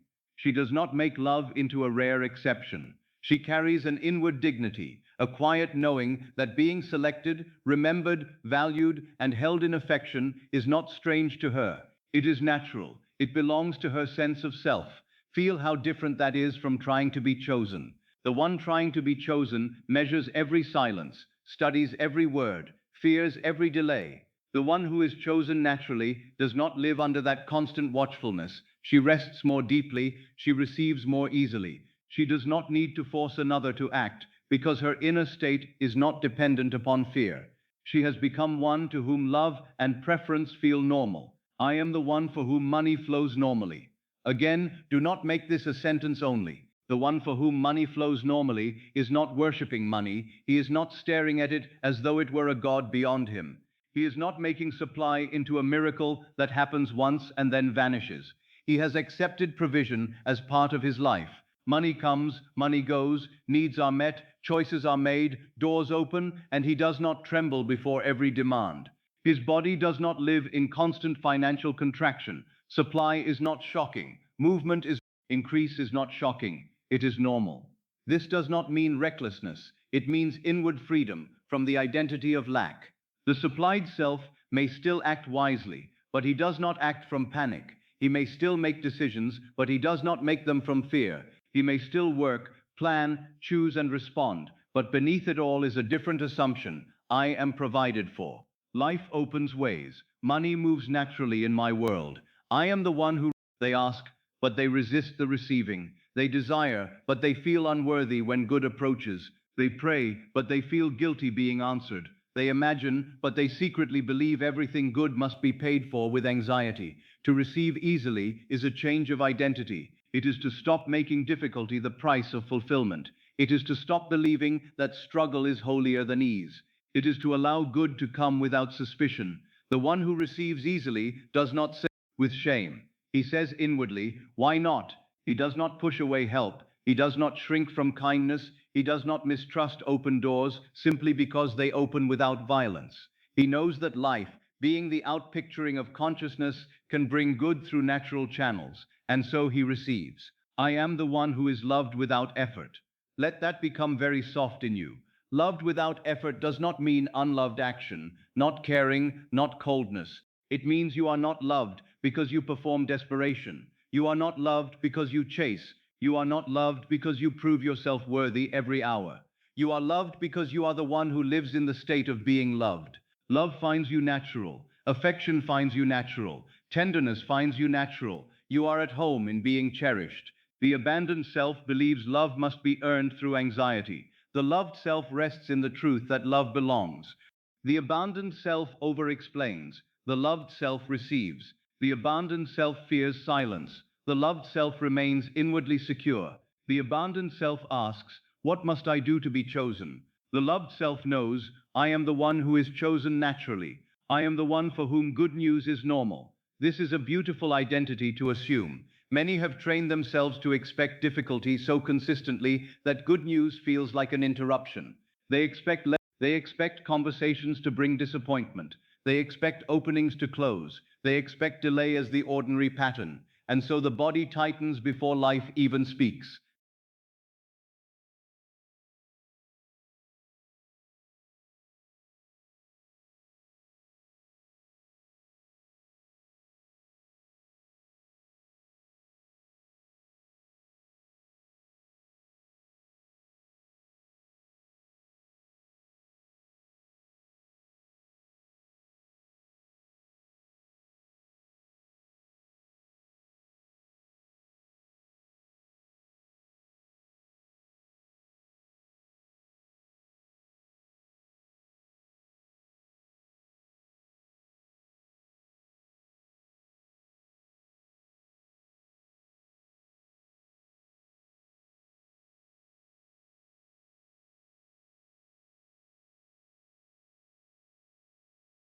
But imagine being one for whom good news is normal. You do not flinch before tomorrow. You do not assume the worst as wisdom. You do not prepare your heart only for disappointment. You allow life to speak well. You allow answers to come. You allow happy turns. You allow the ordinary unfolding of the day to include favor, kindness, relief, and opportunity. Good news no longer feels like an accident. It feels like something that belongs in your world. I am the one whose life opens naturally. This is not the identity of one forcing doors. It is not the identity of one pushing, pleading, and fighting every step. It is the identity of one whose inner state has changed so deeply that the road rearranges.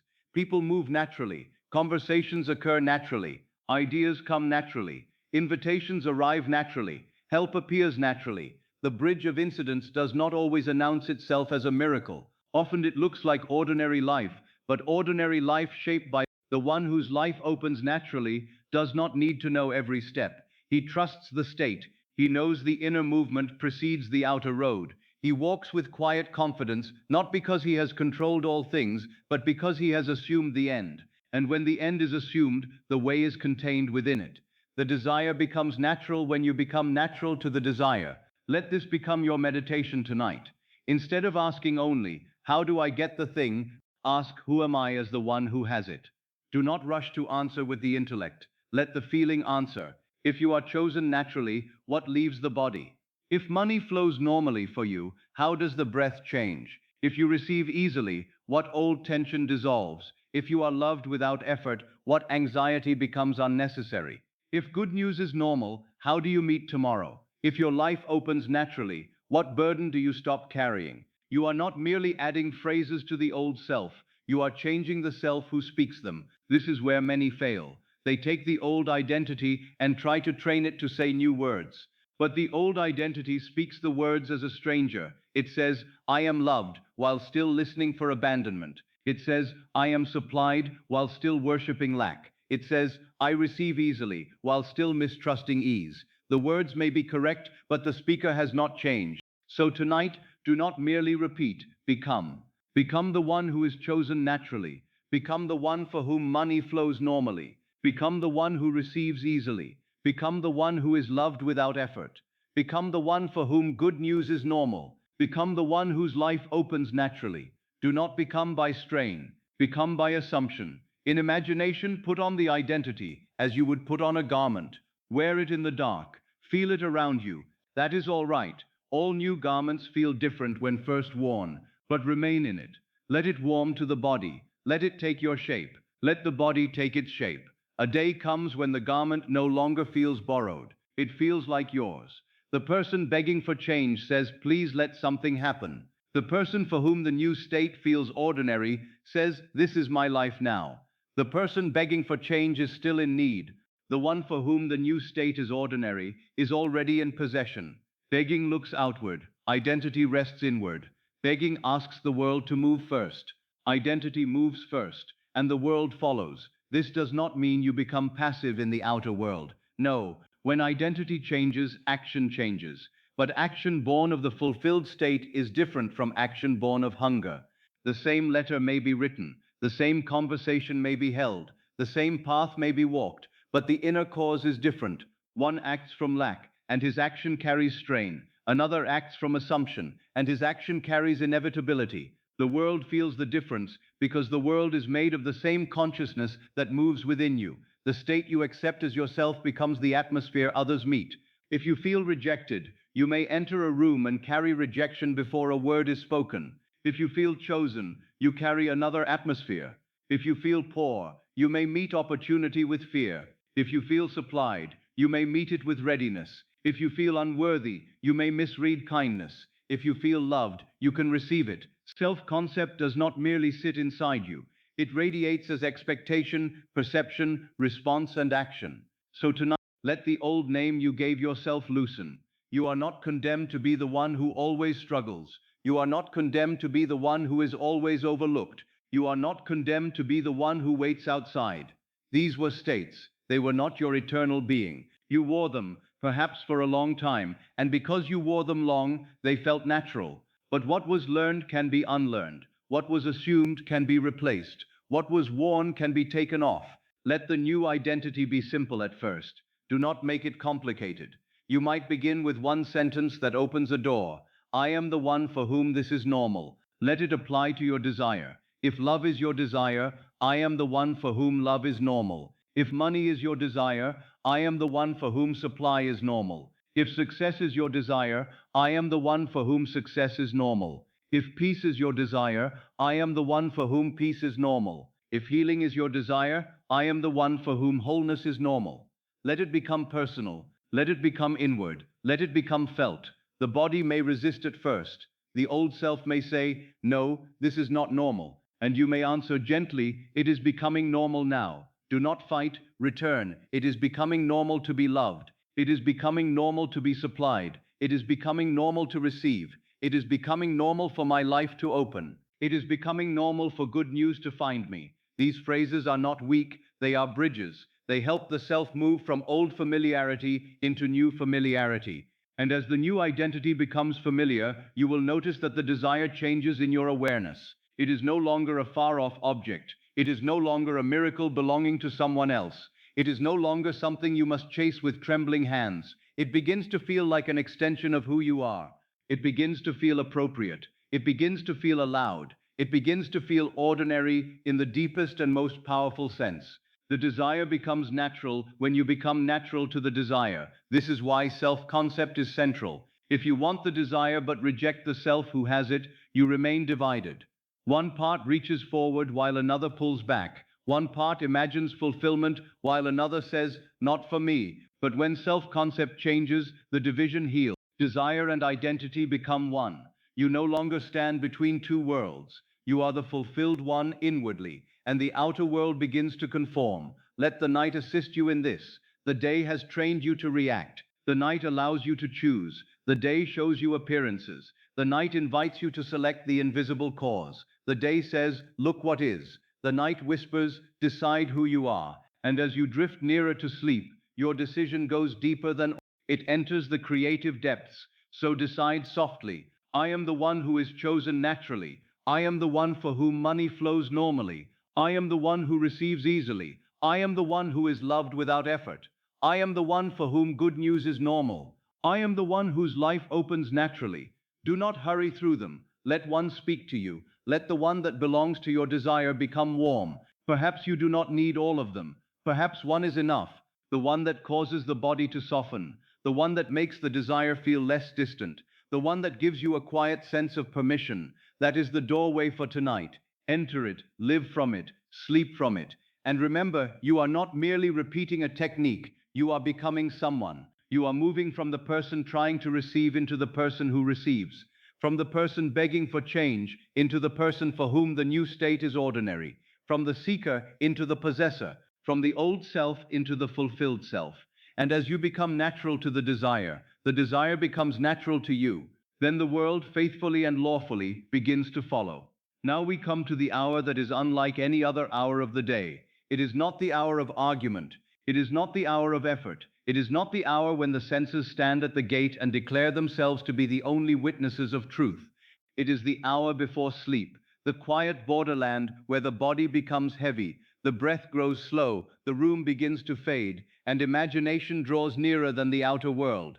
I have called it the state akin to sleep, and I tell you that if you learn to use this state wisely, you will no longer treat the night as an ending. You will understand it as a beginning. You will no longer fall into sleep carrying the old self unconsciously. You will enter sleep deliberately, wearing the new man, carrying the fulfilled state, allowing what once felt strange to become familiar. Before sleep, the strange can become familiar. This is the mercy of the night. During the day, the waking mind argues. It looks at the facts. It says, but this is not so. It says, look at what happened yesterday. It says, look at the absence. Look at the distance. Look at the contradiction. It is trained to reason from appearances, and because it reasons from appearances, it often remains imprisoned by them.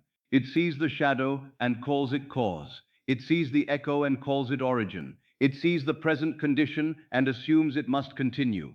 But as sleep approaches, the waking mind grows softer. The guard at the gate becomes drowsy. The sharpness of outer evidence weakens. The body no longer wishes to fight the world. The senses begin to withdraw. The room is still there, but it loses some of its authority. The facts are still remembered, but they do not strike with the same hardness. Thoughts come, but they drift more than they command. In this interval, imagination becomes easier to accept. The drowsy state is the workshop where a new normal is formed. Let the body feel this now, even as you hear these words. Imagine the limbs growing heavier, not with burden but with release.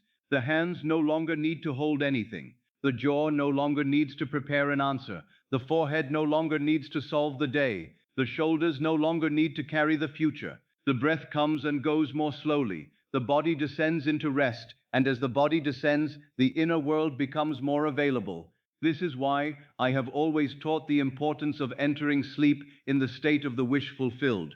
Not merely thinking of the wish, not merely wanting it, not lying there in longing, repeating phrases while the heart still aches in absence, but entering the state. And tonight, I speak of this state as naturalness, because the thing you desire must become normal within before it becomes normal without. The waking mind may say, how can I feel it natural when I do not have it? But this question belongs to the waking mind.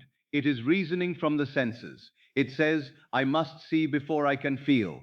But the waking mind says, the outer fact must change first. But the law says, the inner fact is the cause. The waking mind says, this is imagination. But imagination is the very power by which all things are first conceived. So do not wait until the desire feels natural in the middle of the day, when your attention is scattered and the senses are loud. Begin at night. Begin in the softening hour. Begin where resistance is weaker. Begin where the body is already surrendering. Begin where the mind is less eager to debate. Before sleep, the fulfilled state can be made familiar. What is unfamiliar in full waking consciousness may become gentle in drowsiness. What feels too large at noon may feel acceptable at night. What feels impossible when you are standing in the noise of facts may feel strangely near when the room is dark and the breath is slow. This does not mean the night deceives you. It means the night releases you from the tyranny of the outer senses long enough to plant a new assumption. Sleep carries the accepted state into the deep.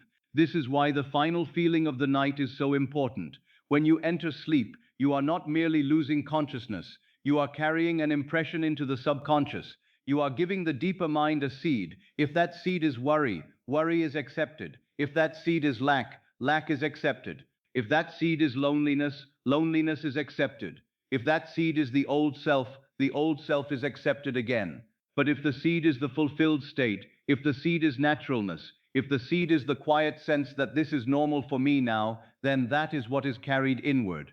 Many men and women unknowingly use this hour against themselves. They lie down and rehearse the very state they wish to leave.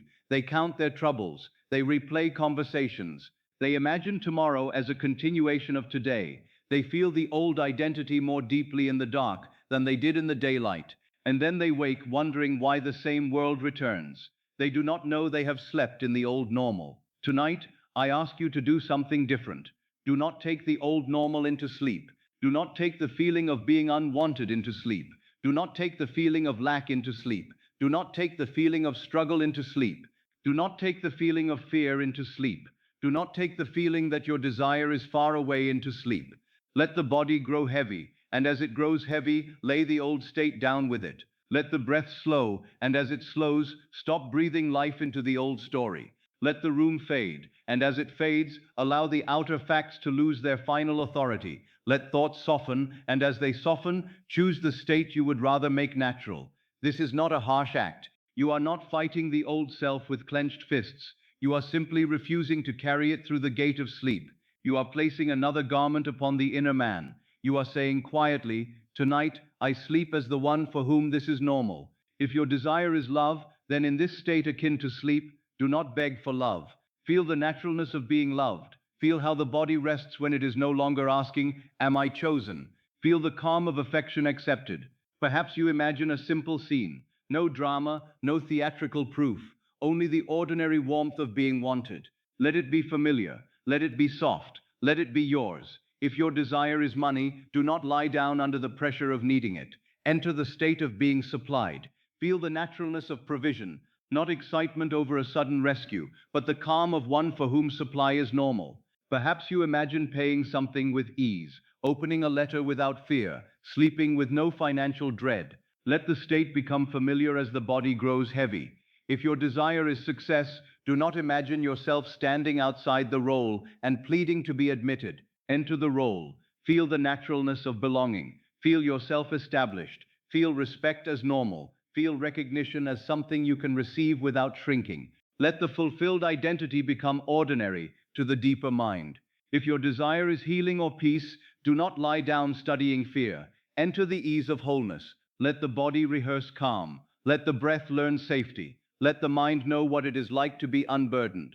Perhaps the scene is very simple. You are waking peacefully, walking easily, sitting quietly, no longer governed by the old concern. Let it feel natural. Let it be the last fact impressed upon the deep. The drowsy state is the workshop where a new normal is formed. Now, repetition in this state has a special power. I do not mean anxious repetition. I do not mean repeating, because you are frightened that one time is not enough. I mean gentle return, night after night, or even within one night, returning softly to the same fulfilled feeling until it becomes familiar. A new state may feel strange at first because the old state has been worn for so long, but when you enter the state akin to sleep and return to the fulfilled assumption again and again, the strangeness begins to dissolve. The first time you assume it, the mind may say, "This is only imagination." Return gently. The second time, the body may resist. Return gently. The third time, a little softness may come. Remain. Another night, the scene may feel more believable. Remain. Another night, the fulfilled state may come more easily. Remain. Then one day or one night, you notice that what once felt impossible no longer startles you. It has become familiar. The desire has moved from fantasy toward identity. It has become part of your inner normal. Before sleep, the strange can become familiar. This is why there is no need for violence in practice. You do not force the desire to feel natural in one moment. You install naturalness by repeated dwelling. Just as a room becomes familiar because you have entered it often, a state becomes familiar because you have inhabited it often. The state akin to sleep allows you to inhabit it without the waking mind constantly interrupting. It is the quiet chamber where the new self is rehearsed until it feels true. And do not underestimate the word rehearsed. An actor who rehearses a role begins awkwardly. The words may feel borrowed, the movements may feel deliberate, but through repetition, the role enters the body, the voice changes, the posture changes, the response becomes natural. Eventually, he no longer appears to be acting. He has entered the part. So it is with assumption. You rehearse the fulfilled self in imagination until it is no longer a part you play, but the self you know. Yet in this teaching, you are not pretending for an audience. You are assuming before God within. You are rehearsing reality at the level of when the state becomes natural in consciousness, it must seek embodiment in the world. Sleep carries the accepted state into the deep. Therefore, the last minutes before sleep should not be wasted in old conversations. They should not be given to fear. They should not be surrendered to mental wandering. Treat them gently, reverently, not with pressure, but with awareness. You are approaching the most receptive hour of the day. You are approaching the inner soil. What will you plant? Will you plant the old self again? Will you plant lack again? Will you plant rejection again? Will you plant the feeling that your desire is distant again? Or will you plant the new normal? This is normal for me now. It is natural for me to receive. It is natural for me to be loved. It is natural for me to be supplied. It is natural for my life to open. It is natural for good news to find me. It is natural for peace to live in me. Let these meanings sink, not as effort. Say little, feel gently. If one phrase is enough, let it be enough. If one scene is enough, let it be enough. If one breath of relief comes, let that be the seed. The subconscious does not require a speech. It receives the impression. It receives the state. It receives what feels accepted. As you draw near to sleep, do not worry if the scene becomes faint. Do not worry if the words blur. Do not worry if the body feels too heavy to continue. Let sleep take what you have accepted.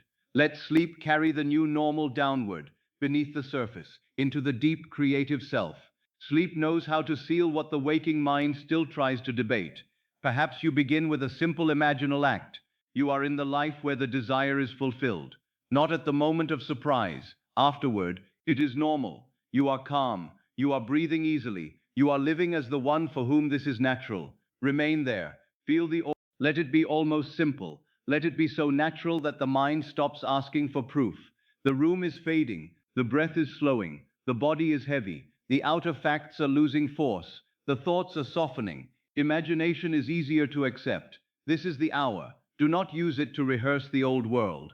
Use it to install the new one. Before sleep, the strange can become familiar. The drowsy state is the workshop where a new normal is formed. Sleep carries, and what is carried into the deep as natural must return, in its own appointed way, as the form and circumstance of your life. Night is perfect for changing what feels normal, because night loosens the grip of the visible world. By day, the senses are strong. The eye sees the same room, the same conditions, the same faces, the same accounts, the same letters, the same unanswered questions, and then the mind draws conclusions from what it sees. It says, "This is my life." It says, "This is what is possible." It says, "This is what I must expect." And because man trusts the senses more than imagination, he repeats the old state without realizing he is doing it. But night weakens the senses, not all at once. Gently, mercifully, the light fades, the room grows quiet, the body becomes heavy, the outer world stops demanding the same degree of attention, the eyes close, and with the closing of the eyes, the kingdom of the breath slows, and with the slowing of the breath, the nervous system is less willing to defend yesterday's facts. Thought becomes softer. The arguments that seemed powerful in the day begin to sound distant. The old evidence remains in memory, perhaps, but it no longer stands before you with the same authority. This is why the last moments before sleep are sacred. The last feeling of the night becomes the atmosphere of tomorrow. I do not say this to frighten you. Fear would only make you careless in another way. I say it to awaken reverence. The final feeling is a seed. The final inner posture is an instruction. The last state you accept as you drift into sleep does not vanish merely because you lose waking awareness. It is carried inward. It sinks beneath the surface. It enters the depths of the subconscious, where impressions are not debated but received. During the day, you may argue with your desire. You may say, "It is done," and then the senses answer, "No, it is not." You may imagine being loved, and then some appearance may tempt you to feel forgotten. You may imagine being supplied, and then some outward fact may whisper limitation. You may imagine peace, and then the mind may remind you of the old unrest. This is the waking mind's habit. It argues, it compares, it measures the unseen against the seen and calls the seen final. But as sleep approaches, the mind becomes less rigid, the body is less willing to fight, the old facts lose some of their authority, and in that softening, a new normal may be planted. Most men sleep in yesterday's self and wake in yesterday's world. They do not do this deliberately. They do it by habit. They carry the old day into the night. They bring yesterday's fear to the pillow. They bring yesterday's disappointment into the darkness. They bring the same inner conversations, the same regrets, the same expectations, the same identity. They lie down as the one who is lacking, as the one who is waiting, as the one who is unwanted, as the one who is struggling, as the one who is anxious. Then sleep receives that state, and morning gives it back in form.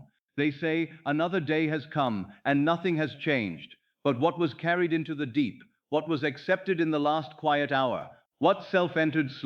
If yesterday's self enters sleep, yesterday's world is strengthened. If the old normal is planted again, the old normal must continue to appear.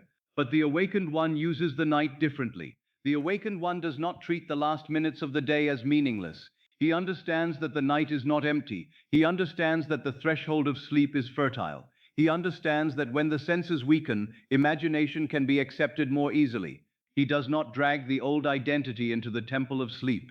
He does not rehearse lack as his final prayer. He does not make rejection his lullaby. He does not make fear the last companion of the mind. He chooses. Tonight, you will not take the old normal into sleep. Let that be said softly but firmly. Tonight you will not take the old normal into sleep. You will not enter sleep as the one who is still waiting for permission. You will not enter sleep as the one who You will not enter sleep as the one who must strain to be chosen, strain to be supplied, strain to be free, strain to be at peace. Tonight you will enter sleep as the one who is learning a new normal. The senses weaken at night, and that is a gift. The eyes no longer compel you to bow to appearances. The ears no longer pull you so strongly toward the world's noises. The body, growing still, is less involved in the actions of the day. Reason, becoming drowsy, is less able to stand at the gate and reject the imaginal act. This is not weakness, it is opportunity. In this quiet vulnerability of the mind, the fulfilled state may be welcomed. The subconscious becomes more receptive. By day, the conscious mind chooses, resists, analyzes, compares. By night, as the conscious mind relaxes, the subconscious receives more easily. It receives not merely your words, but the state behind it receives the final feeling. Therefore, if the final feeling is fear, fear is impressed. If the final feeling is lack, lack is impressed. If the final feeling is old identity is impressed. But if the final feeling is natural fulfillment, then the new state enters the depths. This is why the last feeling matters more than many scattered thoughts of the day. The final feeling is like a letter sealed and sent inward. The subconscious reads it in silence. It does not argue with the envelope. It does not ask whether the senses approve. It receives the impression and begins to build accordingly. The last feeling of the night becomes the atmosphere of tomorrow. If you fall asleep feeling poor, tomorrow will be interpreted through poverty, even if opportunities appear. If you fall asleep feeling unwanted, tomorrow will be interpreted through abandonment, even if kindness appears. If you fall asleep feeling anxious, tomorrow will be met through tension, even if peace is available. But if you fall asleep in the state of being supplied, being chosen, being guided, being free, then tomorrow is entered through another atmosphere. You may notice different things. You may respond differently. You may move differently. Others may speak differently. Doors may open through ordinary means, but they will be the echo of an inner shift. Do not underestimate atmosphere. A room may contain the same furniture and yet feel entirely different depending on the light within it. A life may contain many of the same outer details and yet be experienced differently when the state within has changed. The outer may not transform all at once in the morning, but the atmosphere from which you meet it can change. And when atmosphere changes, behavior changes, perception changes, expectation changes, and the bridge of incidents begins. So tonight, before sleep, do not ask the world to prove your desire. Let the night help you make the desire natural. Let the last feeling be the feeling of the wish fulfilled, not as drama, but as normality. Let it be simple. Let it be quiet. Let it be enough. If love is your desire, let the final feeling be that being loved is natural, not startling, not uncertain, natural. Let the body sleep as the chosen one. Let affection feel like home. Let the heart no longer stand outside the door. If money is your desire, let the final feeling be that supply is natural, not rare. Let the body sleep as one who is provided for. Let the breath carry the ease of provision. Let the old financial fear fade into the background. If peace is your desire, let the final feeling be that calm is natural, not impossible, not temporary, natural. Let the mind sleep in the atmosphere of rest. Let the body know that it no longer has to rehearse danger. If success is your desire, let the final feeling be that belonging to the fulfilled role is natural. Let yourself sleep as the one who already occupies the place inwardly. If healing is your desire, let the final feeling be that wholeness is natural, not far away, not exceptional, natural. Let the body sleep as one who is learning ease, not fear. Most men sleep in yesterday's self and wake in yesterday's world, but you are not required to do that. You may close the day differently. You may withdraw from the old self before sleep. You may refuse to crown appearances. You may say inwardly, the facts I see are not the source. They are only effects. I now choose the cause. I choose the state. I choose what shall become natural within me. This is not denial of life. It is mastery of life at the level of cause. The old normal may feel familiar because you have slept in it many nights. You may have carried worry into sleep until worry seemed natural. You may have carried lack into sleep until lack seemed obvious. You may have carried rejection into sleep until rejection seemed expected. But familiarity is not destiny. A state becomes normal by being worn, and a state can be replaced by wearing another. Tonight, wear the fulfilled state. Wear it gently, wear it in the dark. Wear it as the body grows heavy. Wear it as the breath slows. Wear it as the room fades. Wear it until sleep takes it from your surface mind and carries it into the deep. Sleep is not merely rest. It is an entrance. It is a passage into the creative silence. It is where the final accepted feeling is carried beyond conscious effort. You do not need to supervise it. You do not need to remain awake in strain. You only need to choose the state before the gate closes. Choose it softly, then let sleep do what waking effort cannot. Let the strange become familiar. Let the distant become near. Let the desired become normal. Let the new self enter sleep. Tonight you will not take the old normal into sleep. If the old thought rises, let it pass. It is only habit. If the old fear whispers, do not follow it. It is only yesterday's voice. If the old self says this is not natural for me, answer gently, it is becoming natural now. Then return to the feeling. Return to the new normal. Return to the state you choose to carry inward. This is natural for me now. Being loved is natural for me now. Being supplied is natural for me now. Receiving is natural for me now. Peace is natural for me now. Good news is natural for me now. My life opening is natural for me now. Let one of these meanings become the final feeling, not all at once, not with effort, One is enough if it is felt. One soft conviction is enough to begin changing the atmosphere. One accepted state before sleep can reach deeper than hours of anxious thought during the day. The last feeling of the night becomes the atmosphere of tomorrow. So make the last feeling holy. Make it peaceful. Make it fulfilled. Make it natural. Do not sleep in yesterday's self tonight. Sleep in the new man. Sleep in the one for whom the desire is normal. Sleep in the state that you would like life to echo. And as sleep comes, let it receive not your fear, not your lack, not your waiting, but your quiet assumption. This is normal for me now. This is who I am now. This belongs to me now. And the night, in its deep and silent way, will carry that state where it must go.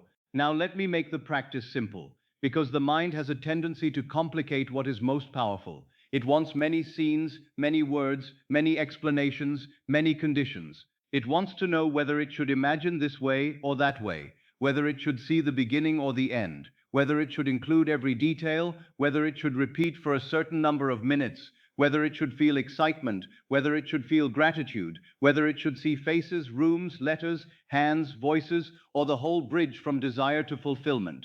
And if you allow it, the mind will turn the simplest law into a burden. So I say to you, choose one scene, one simple scene, one short, clear, sensory scene that implies the desire is already fulfilled and has become normal. Not the whole story, not the entire path, not the argument, not the struggle, not the moment when everything changes. One scene after fulfillment, one scene where the desire is already yours, one scene where the state feels calm, ordinary, and believable. One scene you can enter again and again until it becomes familiar to the inner man. Do not imagine the peace of already having. This is very important. Many, when they begin to imagine, rush to the dramatic moment. They imagine the first announcement, the first letter, the first apology, the first embrace, the first sum of money, the first recognition, the first sudden change. And while those moments may stir emotion, they are not always the most natural. The shock of receiving still remembers not having. The first gasp still carries the echo of waiting. The sudden surprise still says, "This was not normal for me until now." But we are making your desire natural. Therefore, go beyond the shock. Go beyond the first moment. Go beyond the intense climax. Move inwardly into the life where the desire has already settled.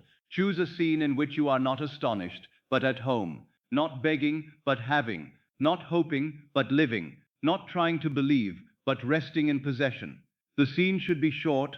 It should be simple enough to repeat without effort. If it is too long, the mind will wander. If it contains too many parts, you may become concerned with performance. If it requires too much construction, it will become labor. But a short scene can be worn like a ring. You can return to it easily. You can enter it as sleep approaches. You can allow it to repeat softly until it takes on the tones of reality. Let it be sensory, not merely words floating in the mind, but an experience. Feel something, hear something, touch something, move through it from within. Perhaps you hear a familiar voice. Perhaps you feel a hand in yours. Perhaps you feel the texture of a table beneath your fingers. Perhaps you feel your feet on the floor of the home that is yours. Perhaps you feel your body moving easily. Perhaps you hear congratulations spoken after your success has become known. Perhaps you feel the calm breath of a night when the burden has already lifted. The senses of imagination are powerful because they give the state body. They make it feel lived. But do not strain for perfect detail. You do not need a vivid spectacle. One sensation felt as real is enough. One sound accepted as true is enough. One movement from the fulfilled state is enough. The point is not artistic brilliance. The point is reality of assumption. Let the scene be first person. Do not watch yourself from a distance like a character in a play. Be there. See through your own eyes. Hear from the place where you stand. Feel from the body you inhabit. If you imagine walking through a home, do not see yourself walking. Feel yourself walking. If you imagine being loved, do not see yourself being loved as though you were observing another. Feel the warmth, the nearness, the ease of being chosen. If you imagine being supplied, do not watch a picture of money. Feel the calm of paying without fear, choosing without panic, resting without pressure. First-person imagination makes the state yours. It removes the distance between observer and experience. It says, I am not looking at fulfillment, I am in fulfillment. And that is the work. To enter, to occupy, to become. Let the scene be repeatable. You should be able to return to it night after night, or several times in the same drowsy interval without confusion. It may be only a few seconds. Perhaps someone speaks one sentence to you. Perhaps you respond with a smile. Perhaps you touch something that implies completion. Perhaps you lie in bed feeling the desire already normal. Repeatability allows the subconscious to receive the same impression without contradiction. It makes the new state familiar by gentle return. And above all, let the scene be after fulfillment, not before, not almost, not on the way, after. The desire has already been fulfilled. The condition has already changed. The new state has already entered your life. The scene is not asking for the desire, it is living from the desire fulfilled. Do not imagine sending a letter and waiting for an answer. Imagine reading a later letter in peace after the matter has been settled. Do not imagine pleading for love. Imagine waking beside the one who already loves you, the relationship already secure, the affection already familiar. Do not imagine trying to gather money. Imagine calmly paying something without fear, feeling the ordinary ease of being supplied. Do not imagine searching for a home. Imagine walking through the home that is already yours. Do not imagine begging for success. Imagine hearing congratulations after success has already settled and you are already known in the role. Do not imagine fighting for health. Imagine moving through the day in a body that has already learned ease. Do not imagine carrying a burden. Imagine sitting peacefully after the burden has lifted. Do you see the distinction? The scene must imply completion. It must carry the feeling that the desire is no longer outside you. It is not coming. It is not being negotiated. It is not on trial. It is done, and you are living afterward. The scene should be calm. This does not mean it is lifeless. Calm is not dead. Calm is possession. Calm is what comes when the mind no longer needs to chase. Calm is what comes when the desire no longer feels dangerous, distant, or fragile. A calm scene teaches the body that fulfillment is safe. It teaches the subconscious that the desired state is not a shock, but a home. This is why ordinary scenes are often more powerful than dramatic ones. The wanting mind may crave spectacle, but the subconscious accepts what feels real. Ordinary details make fulfillment believable. A cup on a table, a familiar voice in the next room, the feeling of a key in the hand after the home is already yours, the sound of someone saying your name with affection, the ease of signing your name calmly, the feeling of walking without fear, the quiet of lying down at night after the problem has ended. These simple things carry reality. The miracle becomes natural when it is placed inside the ordinary. If you desire love, your one scene may be waking beside the person who already loves you. Not in a fever of longing, not in a dramatic reunion, but in the ordinary morning after love has become secure. Perhaps you hear their breathing. Perhaps you feel the warmth of the bed. Perhaps you turn slightly and know, without question, that you are loved. Let the scene be simple. You do not need a long conversation. You do not need explanations. The feeling is, this is normal for me now. If you desire money or supply, your one scene may be calmly paying something without fear. Perhaps you are standing at a table, placing money down. Perhaps you are writing a check, calmly. Perhaps you are opening a letter, and there is no dread in the body. Perhaps you are choosing something you need, without contraction. The scene is not about worshipping money. It is about being supplied. The feeling is, I am one for whom provision is normal. If you desire a home, your one scene may be walking through the home that is already yours. You feel the floor beneath your feet. You touch the doorframe. You hear the quiet of your own room. You are not visiting. You belong there. Perhaps the scene is simply standing near a window and feeling, this is my home. Let it be ordinary. Let it be lived. Let it be after the keys, after the move, after the first surprise. You are already there. If you desire success, your one scene may be hearing congratulations after success has settled. Perhaps someone shakes your hand. Perhaps they say, you have done wonderfully, or we are so glad you are here. But let it not be a desperate scene where you wait to be accepted. Let it be after acceptance. You already belong. The congratulations are not shocking. They are the natural echo of your fulfilled role. The feeling is, I am established here. If you desire healing, your one scene may be moving through the day in a body that feels natural and free.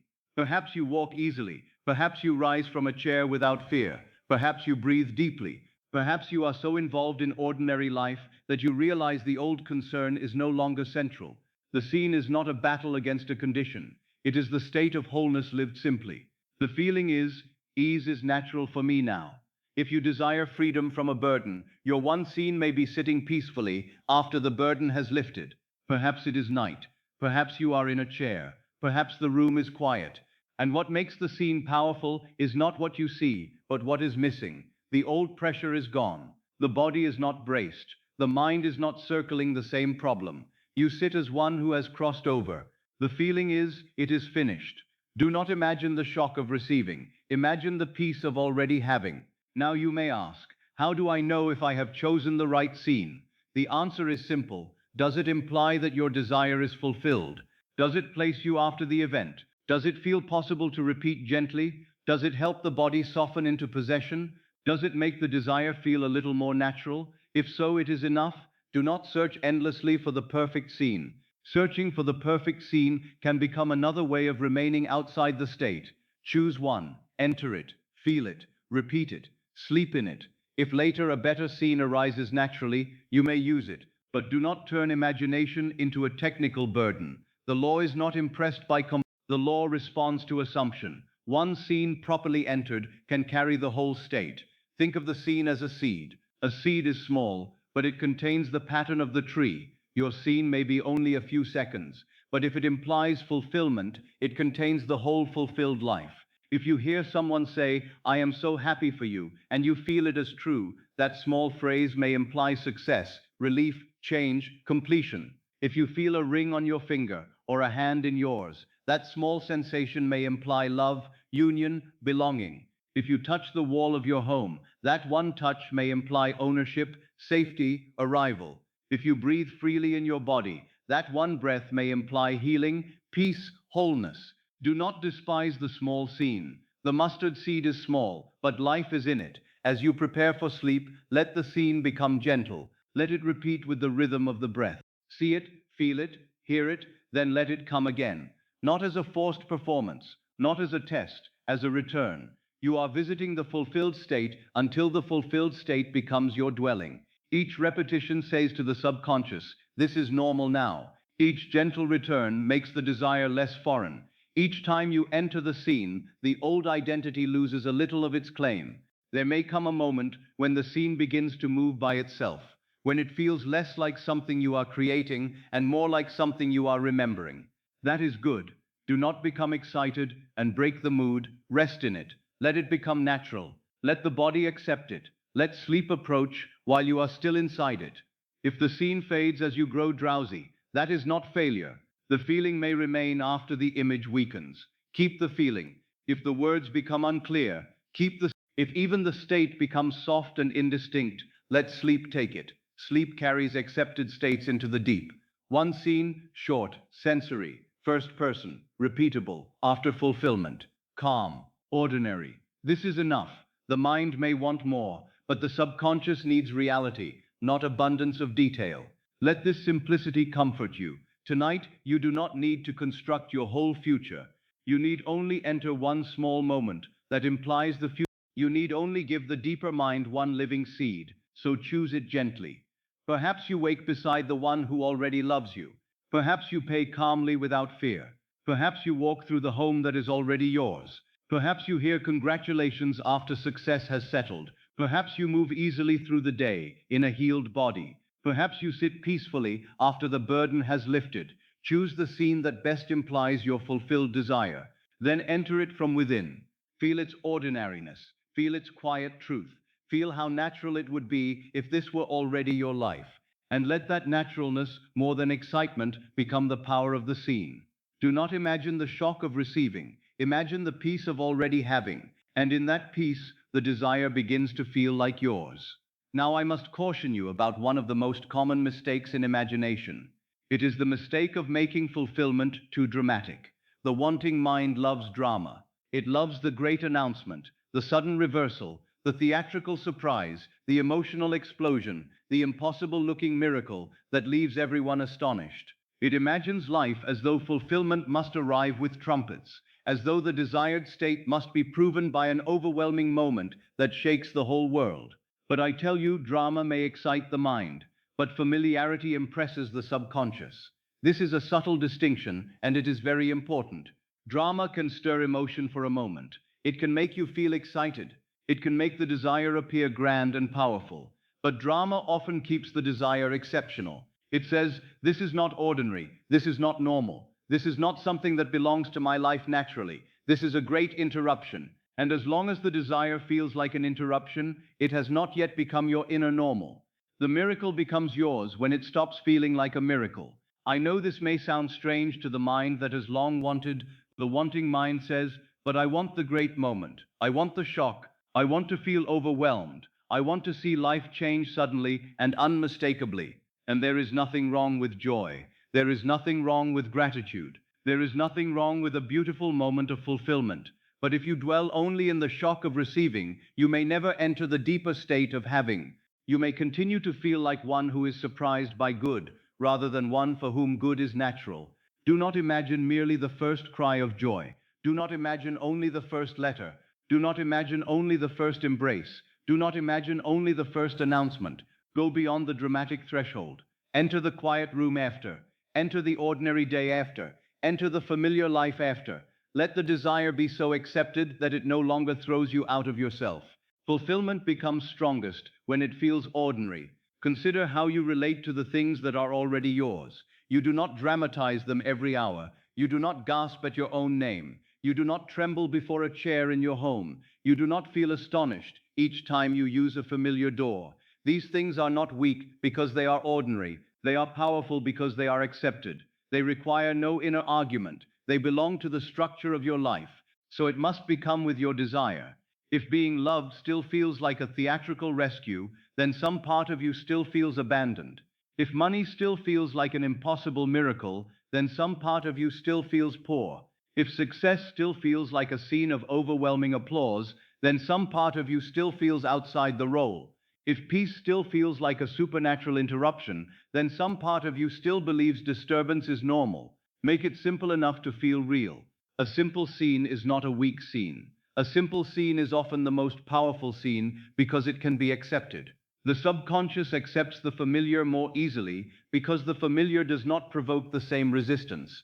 It does not feel like a lie. It does not require a great performance. It enters softly. It settles. It becomes believable. And once it becomes believable, it can become natural. Once it becomes natural, it becomes creative. Many people imagine huge climactic moments because they think the size of the scene must match the size of the desire. But the law does not require a large scene. A small scene that implies fulfillment contains the whole state. A simple handshake may imply success. A quiet meal may imply love. A calm breath may imply healing. A peaceful evening may imply freedom. A familiar room may imply home. A relaxed body may imply the burden has lifted. Do not measure the power of an imaginal act by its drama. Measure it by the state it gives you. Does it place you in fulfillment? Does it feel believable? Does it make the desire feel closer, softer, more normal? Does the body begin to rest in it? Does it imply that the thing is already yours? Then it is enough. Suppose your desire concerns love. The dramatic mind may imagine a tearful confession, a grand return, a scene so intense that it almost exhausts the heart. But the fulfilled state of love may be much quieter. It may be waking in the morning and hearing the breathing of someone who loves you beside you. It may be sitting across from them in silence, and the silence is warm. It may be hearing your name spoken with tenderness in an ordinary room. It may be receiving affection without questioning it. That is love made familiar. The ordinary detail carries the state better than the emotional explosion. Suppose your desire concerns money. The dramatic mind may imagine a fortune suddenly appearing, men shouting congratulations, life changing in one enormous instant. But the natural state of supply may be calmer. It may be calmly paying what once frightened you. It may be opening the post without the stomach tightening. It may be choosing something needed and feeling no panic. It may be lying in bed at night without financial dread. That quiet absence of fear may be more powerful than a dramatic scene of gain, because it implies possession, stability, and normal provision. Suppose your desire concerns success. The dramatic mind may imagine applause, public praise, everyone marveling, everyone finally seeing, but the fulfilled state may be hearing a simple word of respect from someone whose opinion matters. It may be sitting at the desk, in the place, in the role, and feeling that you belong there. It may be walking into a room and not shrinking. It may be receiving congratulations after the success has already settled. It may be doing the work with confidence because the role is yours now. Suppose your desire concerns healing. The dramatic mind may imagine a sudden shout of joy, an astonishing report, a moment so powerful it feels like a miracle. But the natural state of wholeness may be moving through a quiet day without thinking of the old condition. It may be walking easily. It may be breathing deeply. It may be resting with the body as a friend. It may be noticing almost gently that fear has faded. Wellness becomes powerful when it feels ordinary. Suppose your desire concerns a burden being lifted. The dramatic mind may imagine an enormous rescue, but the fulfilled state may be sitting peacefully in a chair after the matter is settled. The same room, perhaps, the same night, but the old weight is absent. The body is no longer braced. The mind is no longer circling. You are simply at peace. That peaceful sitting may imply more fulfillment than a scene filled with noise. Drama may excite the mind, but familiarity impresses the subconscious. The subconscious does not need to be entertained. It needs to be impressed, and it is impressed by the feeling of reality. The more familiar a state becomes, the more real it feels. The more real it feels, the less resistance it meets. The less resistance it meets, the more deeply it is accepted. And what is accepted inwardly must seek expression outwardly. This is why ordinary details are so valuable. They make the new life feel livable. They teach the body that the desire is not too much. They tell the nervous system, this belongs here. The taste of morning tea in the home that is yours. The sound of a familiar step in a loving relationship. The feeling of your hand calmly signing a paper. The quiet confidence of walking into your work. The relief of lying down after a problem has ended. These are not small things in imagination. They are living symbols of possession. Do not choose a scene because it impresses the ego. Choose a scene because it impresses the subconscious with naturalness. The ego may want to be seen, vindicated, applauded, admired, proven right, but the subconscious responds to what you accept as real. If your scene is filled with the need to prove something to others, it may keep you bound to the old wound. But if your scene places you quietly in possession, it changes identity. It says, I am no longer outside. I am no longer waiting. I am no longer proving. I am living. Make it simple enough to feel real. If the scene is too extravagant for you to accept tonight, make it simpler. If imagining a great sum causes fear or disbelief, imagine the feeling of being safely provided for. If imagining a great romantic scene causes anxiety, imagine the calm of being loved in an ordinary moment. If imagining a huge public success feels too distant, imagine one trusted person speaking to you with respect after your success is established. If imagining perfect peace feels impossible, imagine one peaceful breath, then another. Let simplicity be your servant.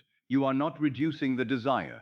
You are finding the doorway through which the desire can enter naturally. A great house may be entered through a modest door. Do not despise the door because it is smaller than the house. A small imaginal scene may open into an entire fulfilled life. The scene need only imply the end. It need only carry the feeling of already having. It need only make the fulfilled state livable within you. The miracle becomes yours when it stops feeling like a miracle. At first, the word miracle may comfort you because it suggests something beyond present conditions. But if you continue to call your desire a miracle in the sense of something unbelievable, rare, and shocking, you may keep it at a distance. Let it become lawful. Let it become natural. Let it become part of your life, not an exception to it. The law is not miraculous to itself. It is exact. The sun rising may seem miraculous, but it rises by law. The seed becoming a tree may seem miraculous, but it grows by law. Your desire becoming visible may seem miraculous, but it too unfolds by law when the state is accepted. So tonight, do not seek inner fireworks. Seek familiarity. Do not seek a scene that overwhelms you. Seek a scene you can enter. Do not seek a picture that proves greatness. Seek a moment that implies possession. Do not seek to astonish the mind. Seek to satisfy the subconscious. Do not seek the dramatic announcement. Seek the quiet knowing after. Let the fulfilled life be simple. Let it be ordinary enough to feel true. Let it be calm enough for sleep. Let it be familiar enough to accept. Let it be intimate. Let it be near. Perhaps your scene is only this. You are lying in bed, breathing slowly, knowing that it is done. Nothing more. No crowds, No announcements, no spectacle, just the quiet body of one who has received. That may be enough, perhaps more than enough. For if the feeling is real, if the state is accepted, if the desire feels natural there, then the seed is alive. Many have missed the law because they sought spectacle, where they should have sought reality. They wanted imagination to entertain them, but imagination is not given merely to entertain. It is given to create, and creation begins not with excitement alone, but with acceptance, with dwelling, with the inward sense of this is so. Drama may excite the mind, but familiarity impresses the subconscious. Let your scene be familiar. Let it be quiet. Let it be human. Let it be close. Let it be something you could actually live. Let it be simple enough to feel real. And as you enter it tonight, do not be disappointed if it feels peaceful rather than thrilling. Peace may be the very sign that the state is becoming natural. Do not be disappointed if it feels ordinary rather than astonishing. Ordinariness may be the proof that the desire is no longer standing outside you. Do not be disappointed if the scene becomes less dramatic over time. That may mean it is becoming yours. The miracle becomes yours when it stops feeling like a miracle. Let it stop being strange. Let it stop being theatrical. Let it stop being far. Let it become a room you enter, a breath you breathe, a word you hear, a touch you feel, a normal part of your own inner life. And in that familiarity, the subconscious receives it not as fantasy, but as fact. Now we come again to a phrase I have used often, and yet it must be understood more deeply each time it is heard. Feeling is the secret. But because men hear the word feeling and immediately think of emotion, they often go in search of the wrong thing. They think the feeling must be excitement. They think it must be euphoria. They think it must be tears, intensity, trembling, a great rising of the heart, a sudden fire that proves the desire has been accepted. And when they do not feel that fire, they say, I have failed. I did not feel enough. But I tell you, feeling is the secret, and naturalness is one of the deepest feelings. Naturalness may be quiet. It may not announce itself with noise. It may not bring tears to the eyes. It may not produce a dramatic rush in the body. Naturalness may come as relief.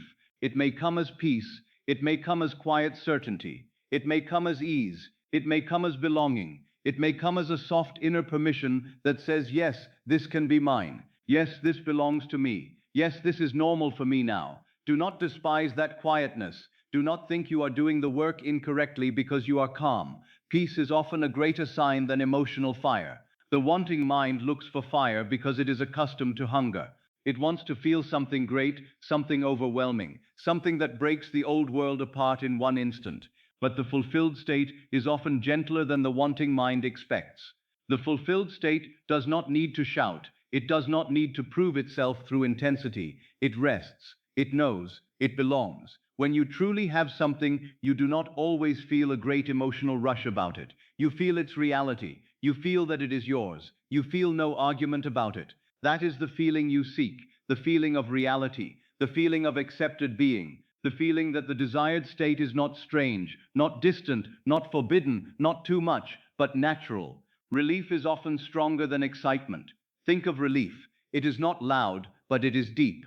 It comes when the burden has lifted. It comes when the question is answered. It comes when the heart no longer needs to strain toward the future. It comes when the old pressure in the body begins to dissolve. Excitement may rise and vanish quickly, but relief enters the body more quietly and more completely. Relief says, the matter is settled. Relief says, I do not need to chase.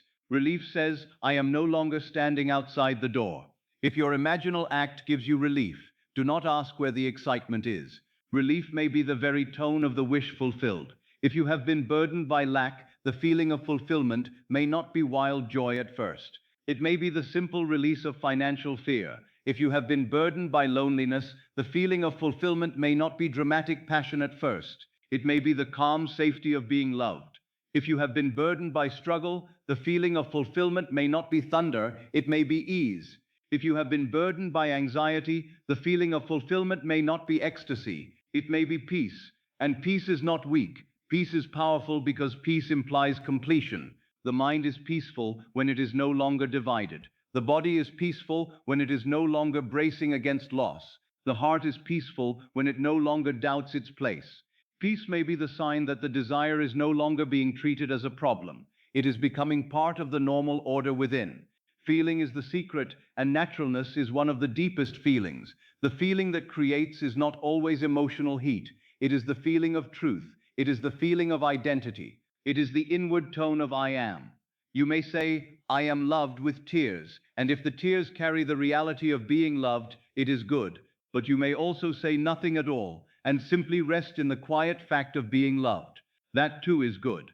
You may feel joy when assuming wealth, and if the joy carries possession, it is good. But you may also feel the calm ease of being supplied. That may be deeper still. You may feel gratitude when assuming healing, and if the gratitude is real, it is good. But you may also feel the simple normality of a body at peace. That is powerful. Do not measure the truth of your assumption by the size of your emotion. Measure it by the degree of inner acceptance. Can you rest in it? Can you allow it? Can you feel it as belonging? Can you imagine it without immediately pushing it away? Can the body soften around it? Can the mind stop arguing for a few moments? Can you feel, even faintly, this is normal for me now? That is feeling. That is the feeling that matters. Many have tried to generate emotion as though emotion itself were the cause. They imagine, then strain to feel joyful. They repeat words, then search the body anxiously for sensation. They say, do I feel it? Is it strong enough? Did I do it correctly? But this anxious inspection destroys the very state they seek. It returns them to effort. It turns feeling into performance. And performance is not assumption. Assumption is simpler. It is entering the desired state as real. It is letting the fulfilled life feel natural. It is accepting the identity of the one who has. It is sleeping in that state, not as a performer, but as a possessor. If emotion rises naturally, let it rise. If joy comes, receive it. If tears come, let them come. But do not worship the tears. Do not make excitement the condition of success. Do not say, because I was calm, nothing happened. The calm may be exactly the evidence that the desire is losing its distance. The calm may be the first fragrance of the Sabbath. The calm may mean that the old craving has begun to yield to possession. Peace is often a greater sign than emotional fire. A man may shout that he is free and still feel bound. Another may whisper nothing and rest as one whose chains have fallen. Which one has assumed more deeply? A woman may repeat 1,000 times that she is loved while her heart trembles in doubt. Another may feel, for one quiet moment before sleep, the simple warmth of being chosen and drift into rest. Which impression is more creative? The one that carries reality, not the one that carries noise. The subconscious is impressed by feeling. Yes, but feeling is not noise. Feeling is not effort. Feeling is not theatrical display. Feeling is the inner conviction of reality. And naturalness is one of the purest forms of that conviction, because what feels natural is no longer resisted. This is why your desire must become natural. When the desire feels natural, there is less inner argument. When there is less inner argument, the impression sinks more deeply. When the impression sinks deeply, the subconscious accepts it. And when the subconscious accepts it, the outer world must, by law, move toward expression. Let us look again at the feelings that may accompany naturalness: relief, peace, quiet certainty, ease, belonging, normality, inner permission. These are not small feelings. These are creative feelings. Relief says the burden is gone. Peace says the matter is settled. Quiet certainty says the state is accepted. Ease says there is no need to force. Belonging says the desire is no longer foreign. Normality says this is now part of the self. Inner permission says, I am allowed to receive. If you feel even one of these sincerely, you are near the creative state. Perhaps tonight you do not feel excitement about your desire. Perhaps you are tired. Perhaps you are too weary for great emotion. That is all right. Night is not asking you for emotional fire. Night is asking you for surrender into the right state. Let the body rest. Let the breath slow. Let the fulfilled state approach not as a storm, but as a quiet room you enter. If love is your desire, let the feeling be belonging. You do not need to feel overwhelmed. Feel that love has a place for you. Feel that affection is allowed. Feel that being chosen is normal. Let the heart rest in the warmth of that permission. If supply is your desire, let the feeling be relief. You do not need to feel wild excitement over money. Feel the pressure gone. Feel the ease of being provided for. Feel the quiet dignity of one who can meet what must be met. If healing is your desire, let the feeling be peace in the body. You do not need to force joy. Feel the body as safe. Feel ease as possible, then familiar, then natural. Let the breath become the first witness of wholeness. If success is your desire, let the feeling be belonging. You do not need to imagine a great triumph. Feel the role as yours. Feel respect as natural. Feel being seen without shrinking. Feel yourself established. If freedom is your desire, let the feeling be release. You do not need to shout. Feel the absence of the old weight. Feel the open space within. Feel the self that no longer carries the same burden. Relief is often stronger than excitement. This is especially true before sleep. Excitement may keep the body awake. It may stir the mind. It may pull attention outward into anticipation. But relief allows descent. Peace allows sleep. Naturalness allows the state to sink without resistance. A calm, fulfilled feeling can be carried into the deep more easily than an agitated emotional display. That is why the nighttime practice should not be violent. Do not lie there trying to manufacture euphoria. Do not whip the mind into intensity. Do not force the body to feel what it does not feel. Instead, enter the simple scene where fulfillment is already normal. Feel the ordinary relief of having. Feel the peace after the question has ended. Feel the quiet certainty of this is mine. Let sleep come while you are still in that atmosphere. The last feeling does not need to be loud. It needs to be accepted. A small accepted feeling is greater than a large forced emotion. A quiet sense of being loved is greater than a dramatic fantasy watched from outside. A soft breath of financial ease is greater than an intense image filled with anxiety. A simple feeling of belonging is greater than a theatrical scene that still feels foreign. Make the feeling real, not spectacular. Feeling is the secret, and naturalness is one of the deepest feelings. Let this free you from the burden of emotional performance. You do not have to prove your faith by intensity. You do not have to exhaust yourself trying to feel more. You do not have to fear calmness. Calmness may be the very door. You only need to enter the fulfilled state and allow it to feel natural, believable, familiar, and yours. Perhaps the feeling tonight is only a small permission. This can be normal for me. Good. Rest there. Perhaps the feeling is a gentle relief. I do not have to chase this. Good. Rest there. Perhaps the feeling is a quiet knowing. I am becoming the one who has. Good. Rest there. Perhaps the feeling is belonging. This state fits me now. Good. Rest there. Perhaps the feeling is peace. The matter is settled in consciousness. Good. Rest there. Do not leave that peace to search for something louder. Do not abandon relief because you expected excitement. Do not disturb naturalness by demanding drama. Let the fulfilled state be quieter than your wanting mind imagined. Let it be ordinary. Let it be soft. Let it be stable. The thing that is yours does not need to shock you every hour. The thing that is natural does not need to be forced. The thing that is accepted does not need to be performed. So as the night deepens, allow the correct feeling to be the simple feeling of natural possession. The desire is no longer so far. The state is no longer so strange. The body no longer has to fight it. The mind no longer has to shout it. It can be quiet. It can be accepted. It can feel normal. Peace is often a greater sign than emotional fire. Relief is often stronger than excitement. And naturalness, when truly felt, is the secret becoming yours. Now let us bring this teaching into the body, because naturalness is not merely a thought in the mind. It is not only a sentence you repeat. It is not only an image you see when the eyes are closed. A state, when truly accepted, begins to touch the body. It changes the breath. It changes the posture. It changes the quiet muscles of the face. It changes the way the stomach rests, the way the chest opens, the way the hands release their need to grasp. The body reveals whether the state feels natural. You may say the words, "It is done," but if the chest is tight with waiting, the body is still rehearsing absence.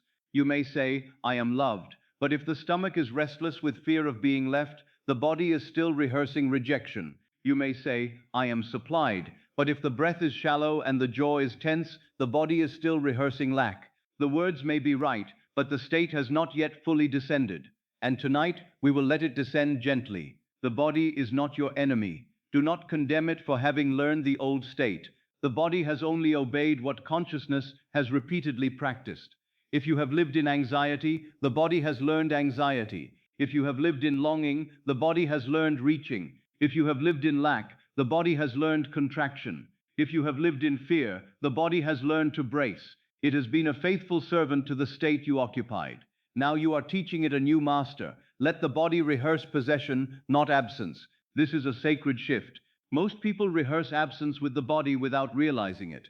They desire something, but the body lives as though it is missing. The chest tightens, the stomach turns restlessly, the breath becomes shallow, the jaw holds tension, the eyes want to check, the hands want to reach, the mind wants signs, the whole body says, where is it? When will it come? What if it never comes? That is not possession, that is absence practiced physically. And what is practiced physically often feels more real than what is spoken mentally. So tonight, do not merely think fulfillment, let the body begin to feel the shape of it. Ask gently, if this desire were already natural for me, how would my body rest? If love were natural, would the heart be fighting? If supply were natural, would the stomach be braced? If peace were natural, would the jaw be locked? If success were natural, would the shoulders carry the same burden? If healing were natural, would the breath be guarded in the same way? Do not answer quickly, let the body answer slowly. The old body is the body of waiting. It is the tight chest that seems to hold tomorrow before tomorrow arrives. It is the restless stomach that turns again and again around the same question. It is shallow breathing, as though life cannot be fully received. It is the tense jaw of one preparing to defend, explain, or endure. It is the urge to check, to look again, to seek proof, to see whether the world has moved yet. It is nervous anticipation, not the joyful expectation of one who knows, but the trembling anticipation of one still unsure whether the desire is permitted. You may know this body well. Many do.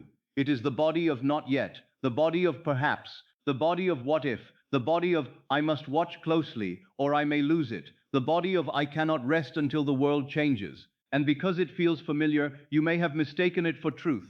But it is only a state practiced long enough to become physical. Now let us begin to teach the body the fulfilled state, not suddenly, not violently, not by forcing relaxation, gently. A softened body receives the fulfilled state more deeply. Let the breath slow as though the matter is already settled. You do not need to take a dramatic breath. Let the next breath be a little easier. Let the exhale fall a little more completely. Let the chest know it does not have to guard the desire from loss. Let the stomach know it does not have to turn the question over and over. Let the jaw know there is no argument to win tonight. Let the eyes rest because there is nothing to check in this moment. Let the shoulders release because the bridge of incidence is not built by muscular effort. If you were already the one who has, your body would not be reaching in the same way. The one who has may still move, act, speak, and live. But inwardly, he does not lean forward in desperation. He stands in possession. And possession has a body. The body of possession breathes more softly. The shoulders are less lifted toward the ears. The face is calmer. The hands do not grasp at invisible outcomes. The belly is less guarded. The mind is less urgent. There is less need to prove. There is a deeper rest. This is not laziness. This is not passivity. This is the body agreeing with the assumed state. Let us take love as an example. The old body of one who feels unloved may be tense with expectation. It may listen for absence. It may wait for signs. It may prepare for disappointment before anything has happened. But the body of one who is loved without effort is different. The heart rests more. The breath is warmer. The face is softer. There is less need to chase, less need to explain, less need to fear silence. The body says, I am safe in being chosen. This is the body learning love as natural. Take supply. The old body of lack may count, contract, brace, and tighten. Even before a need appears, it prepares for insufficiency. It expects pressure. It may treat every letter, every bill, every obligation as a threat. But the body of supply is not careless. It is steady. It breathes with the calm of one who is provided for. It pays, chooses, receives, and it says, provision is normal in my world. This is the body learning supply as natural. Take success. The old body of one who feels unworthy may shrink before visibility. It may tense before being seen. It may carry a nervous need to prove. Even praise may feel uncomfortable. But the body of one who belongs to success is more upright, more settled, less apologetic. The face does not hide. The voice does not tremble in the same way.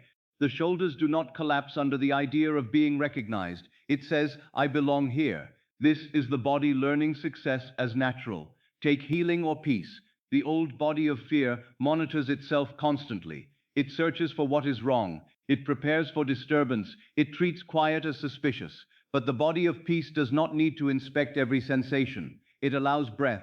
It allows rest. It allows the face to soften. It allows the night to be safe. It says, ease is natural for me now. This is the body learning wholeness as natural. The body reveals whether the state feels natural. So tonight, let the body become your companion in assumption. Do not use it only as a witness of fear. Use it as an instrument of fulfillment. Let it rehearse the state you choose.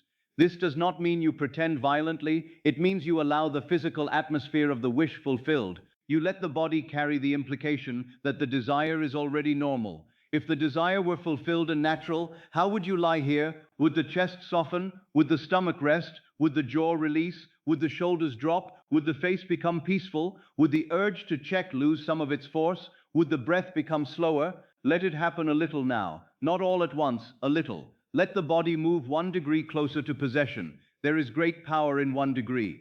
The old state does not always fall away in a dramatic instant. Sometimes it loosens slowly as the body learns a new truth. One softer breath, one relaxed shoulder, one less anxious thought, one moment of not checking, one quiet feeling that says, perhaps this can be normal for me. These are not small. They are the first signs that the body is no longer fully loyal to the old state. Let the body rehearse possession, not absence. Perhaps your desire still seems distant to the mind.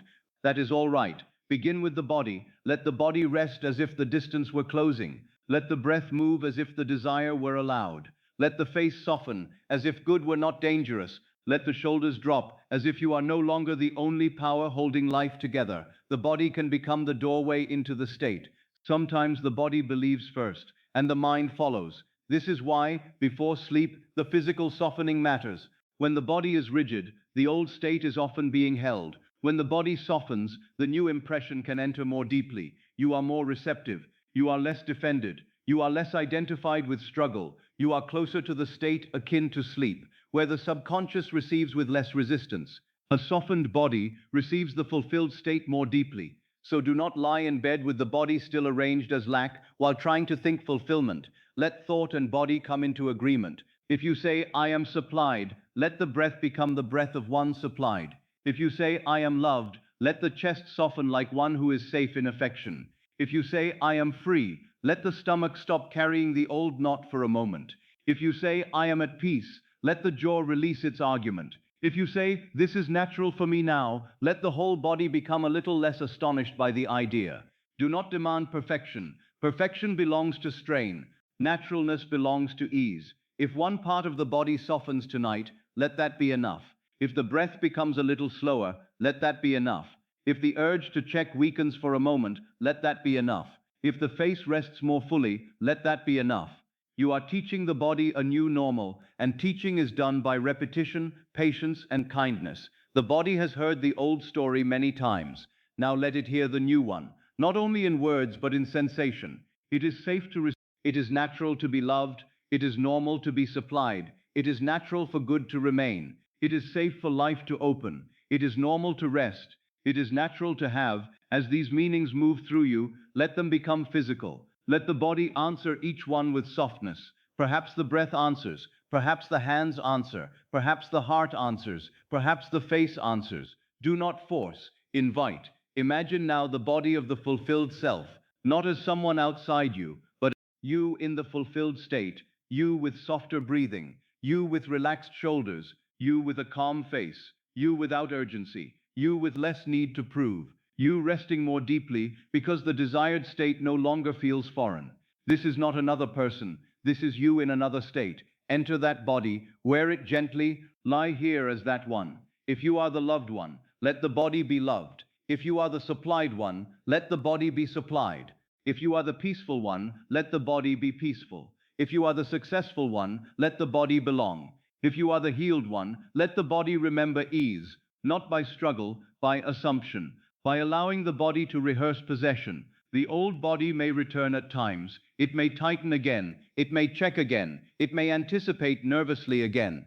Do not be alarmed. Simply notice and return. The moment you notice tension, you have the opportunity to choose. You may say softly, that is the old state in the body. Then breathe as the new state, soften as the new state, rest as the new state. Again and again the body learns. This is how naturalness becomes embodied. The mind accepts. The imagination enters. The body softens, the subconscious receives, the world reflects. Let tonight be the beginning of that physical agreement. Let the body stop rehearsing absence for a few moments. Let it rehearse the calm of having. Let it rehearse the ease of being chosen. Let it rehearse the breath of provision. Let it rehearse the rest of peace. Let it rehearse the quiet dignity of fulfillment.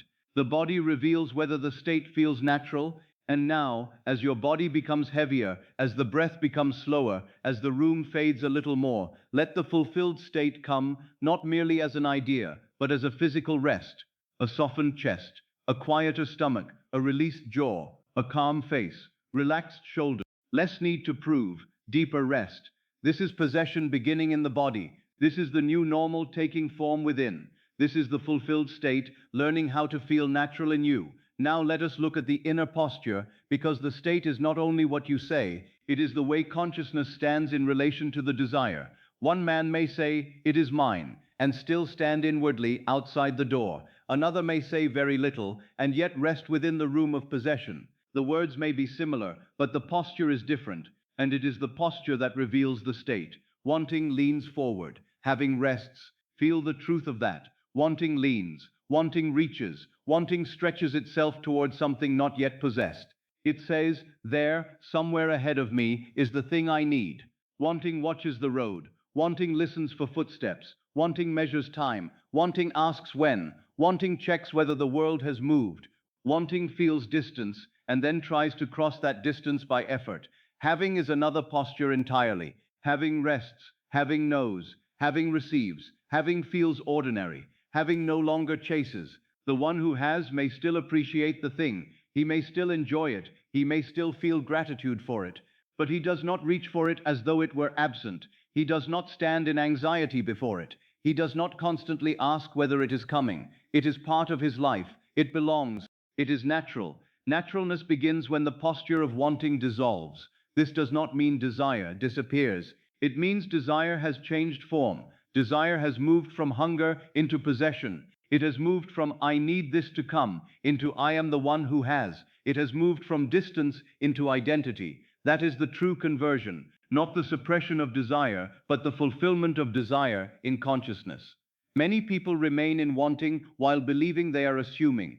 They imagine the end, but they do it as someone trying to get there. They repeat words, but the body still leans forward. They visualize, but afterward they check the world anxiously. They say, "I know it is done," and then immediately ask, "But when will it happen?" This is not wrong in a moral sense. It is simply a sign that the inner posture has not yet changed. Do not condemn yourself if you see this, simply notice it. The noticing itself gives you power. You begin to recognize the difference between the person who wants and the person who has.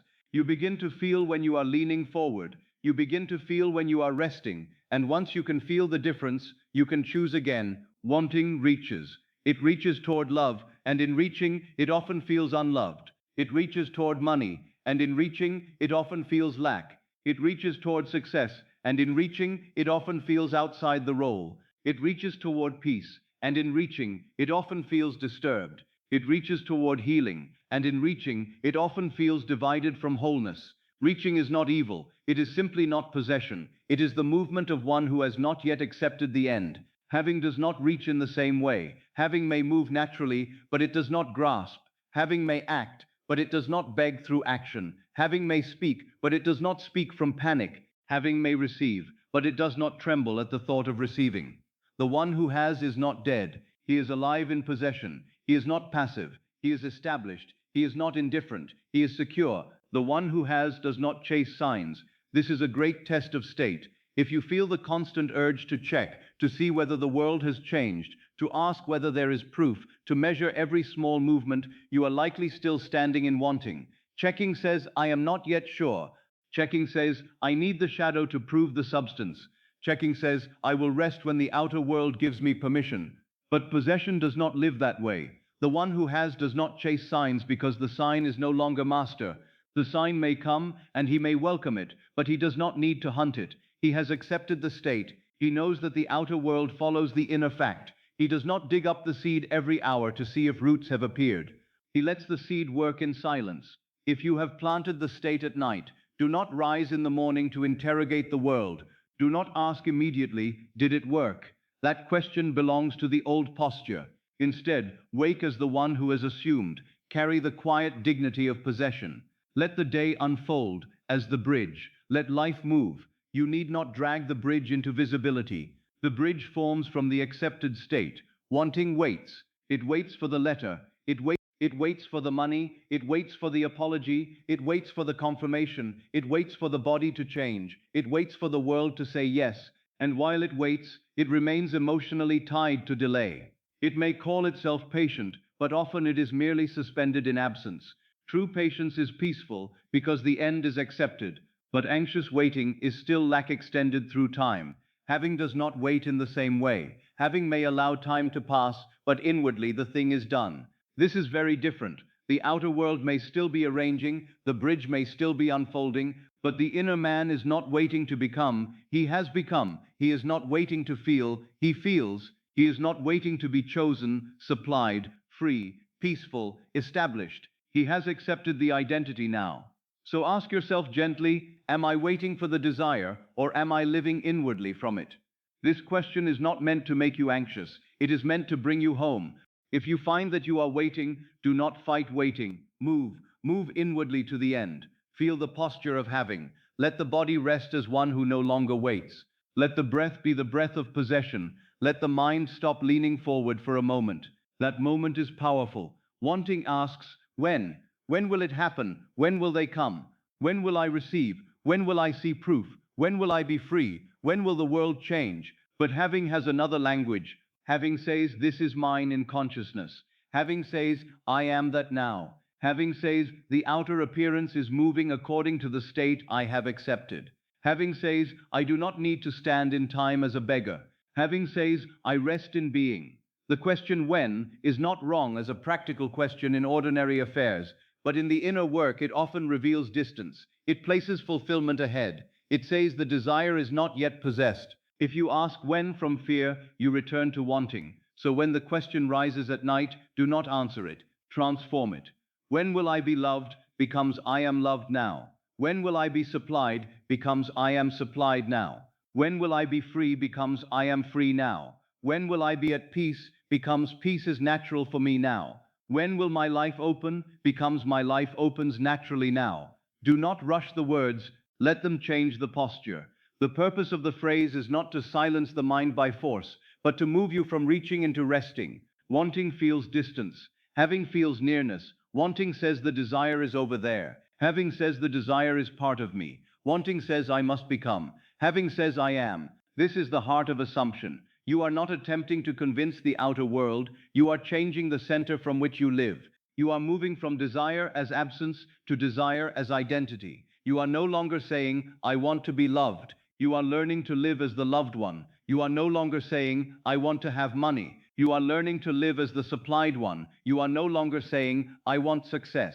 You are learning to live as the one who belongs to success. You are no longer saying, I want peace. You are learning to live as one in whom peace is normal. Naturalness begins when the posture of wanting dissolves, and it dissolves not by force, but by occupancy.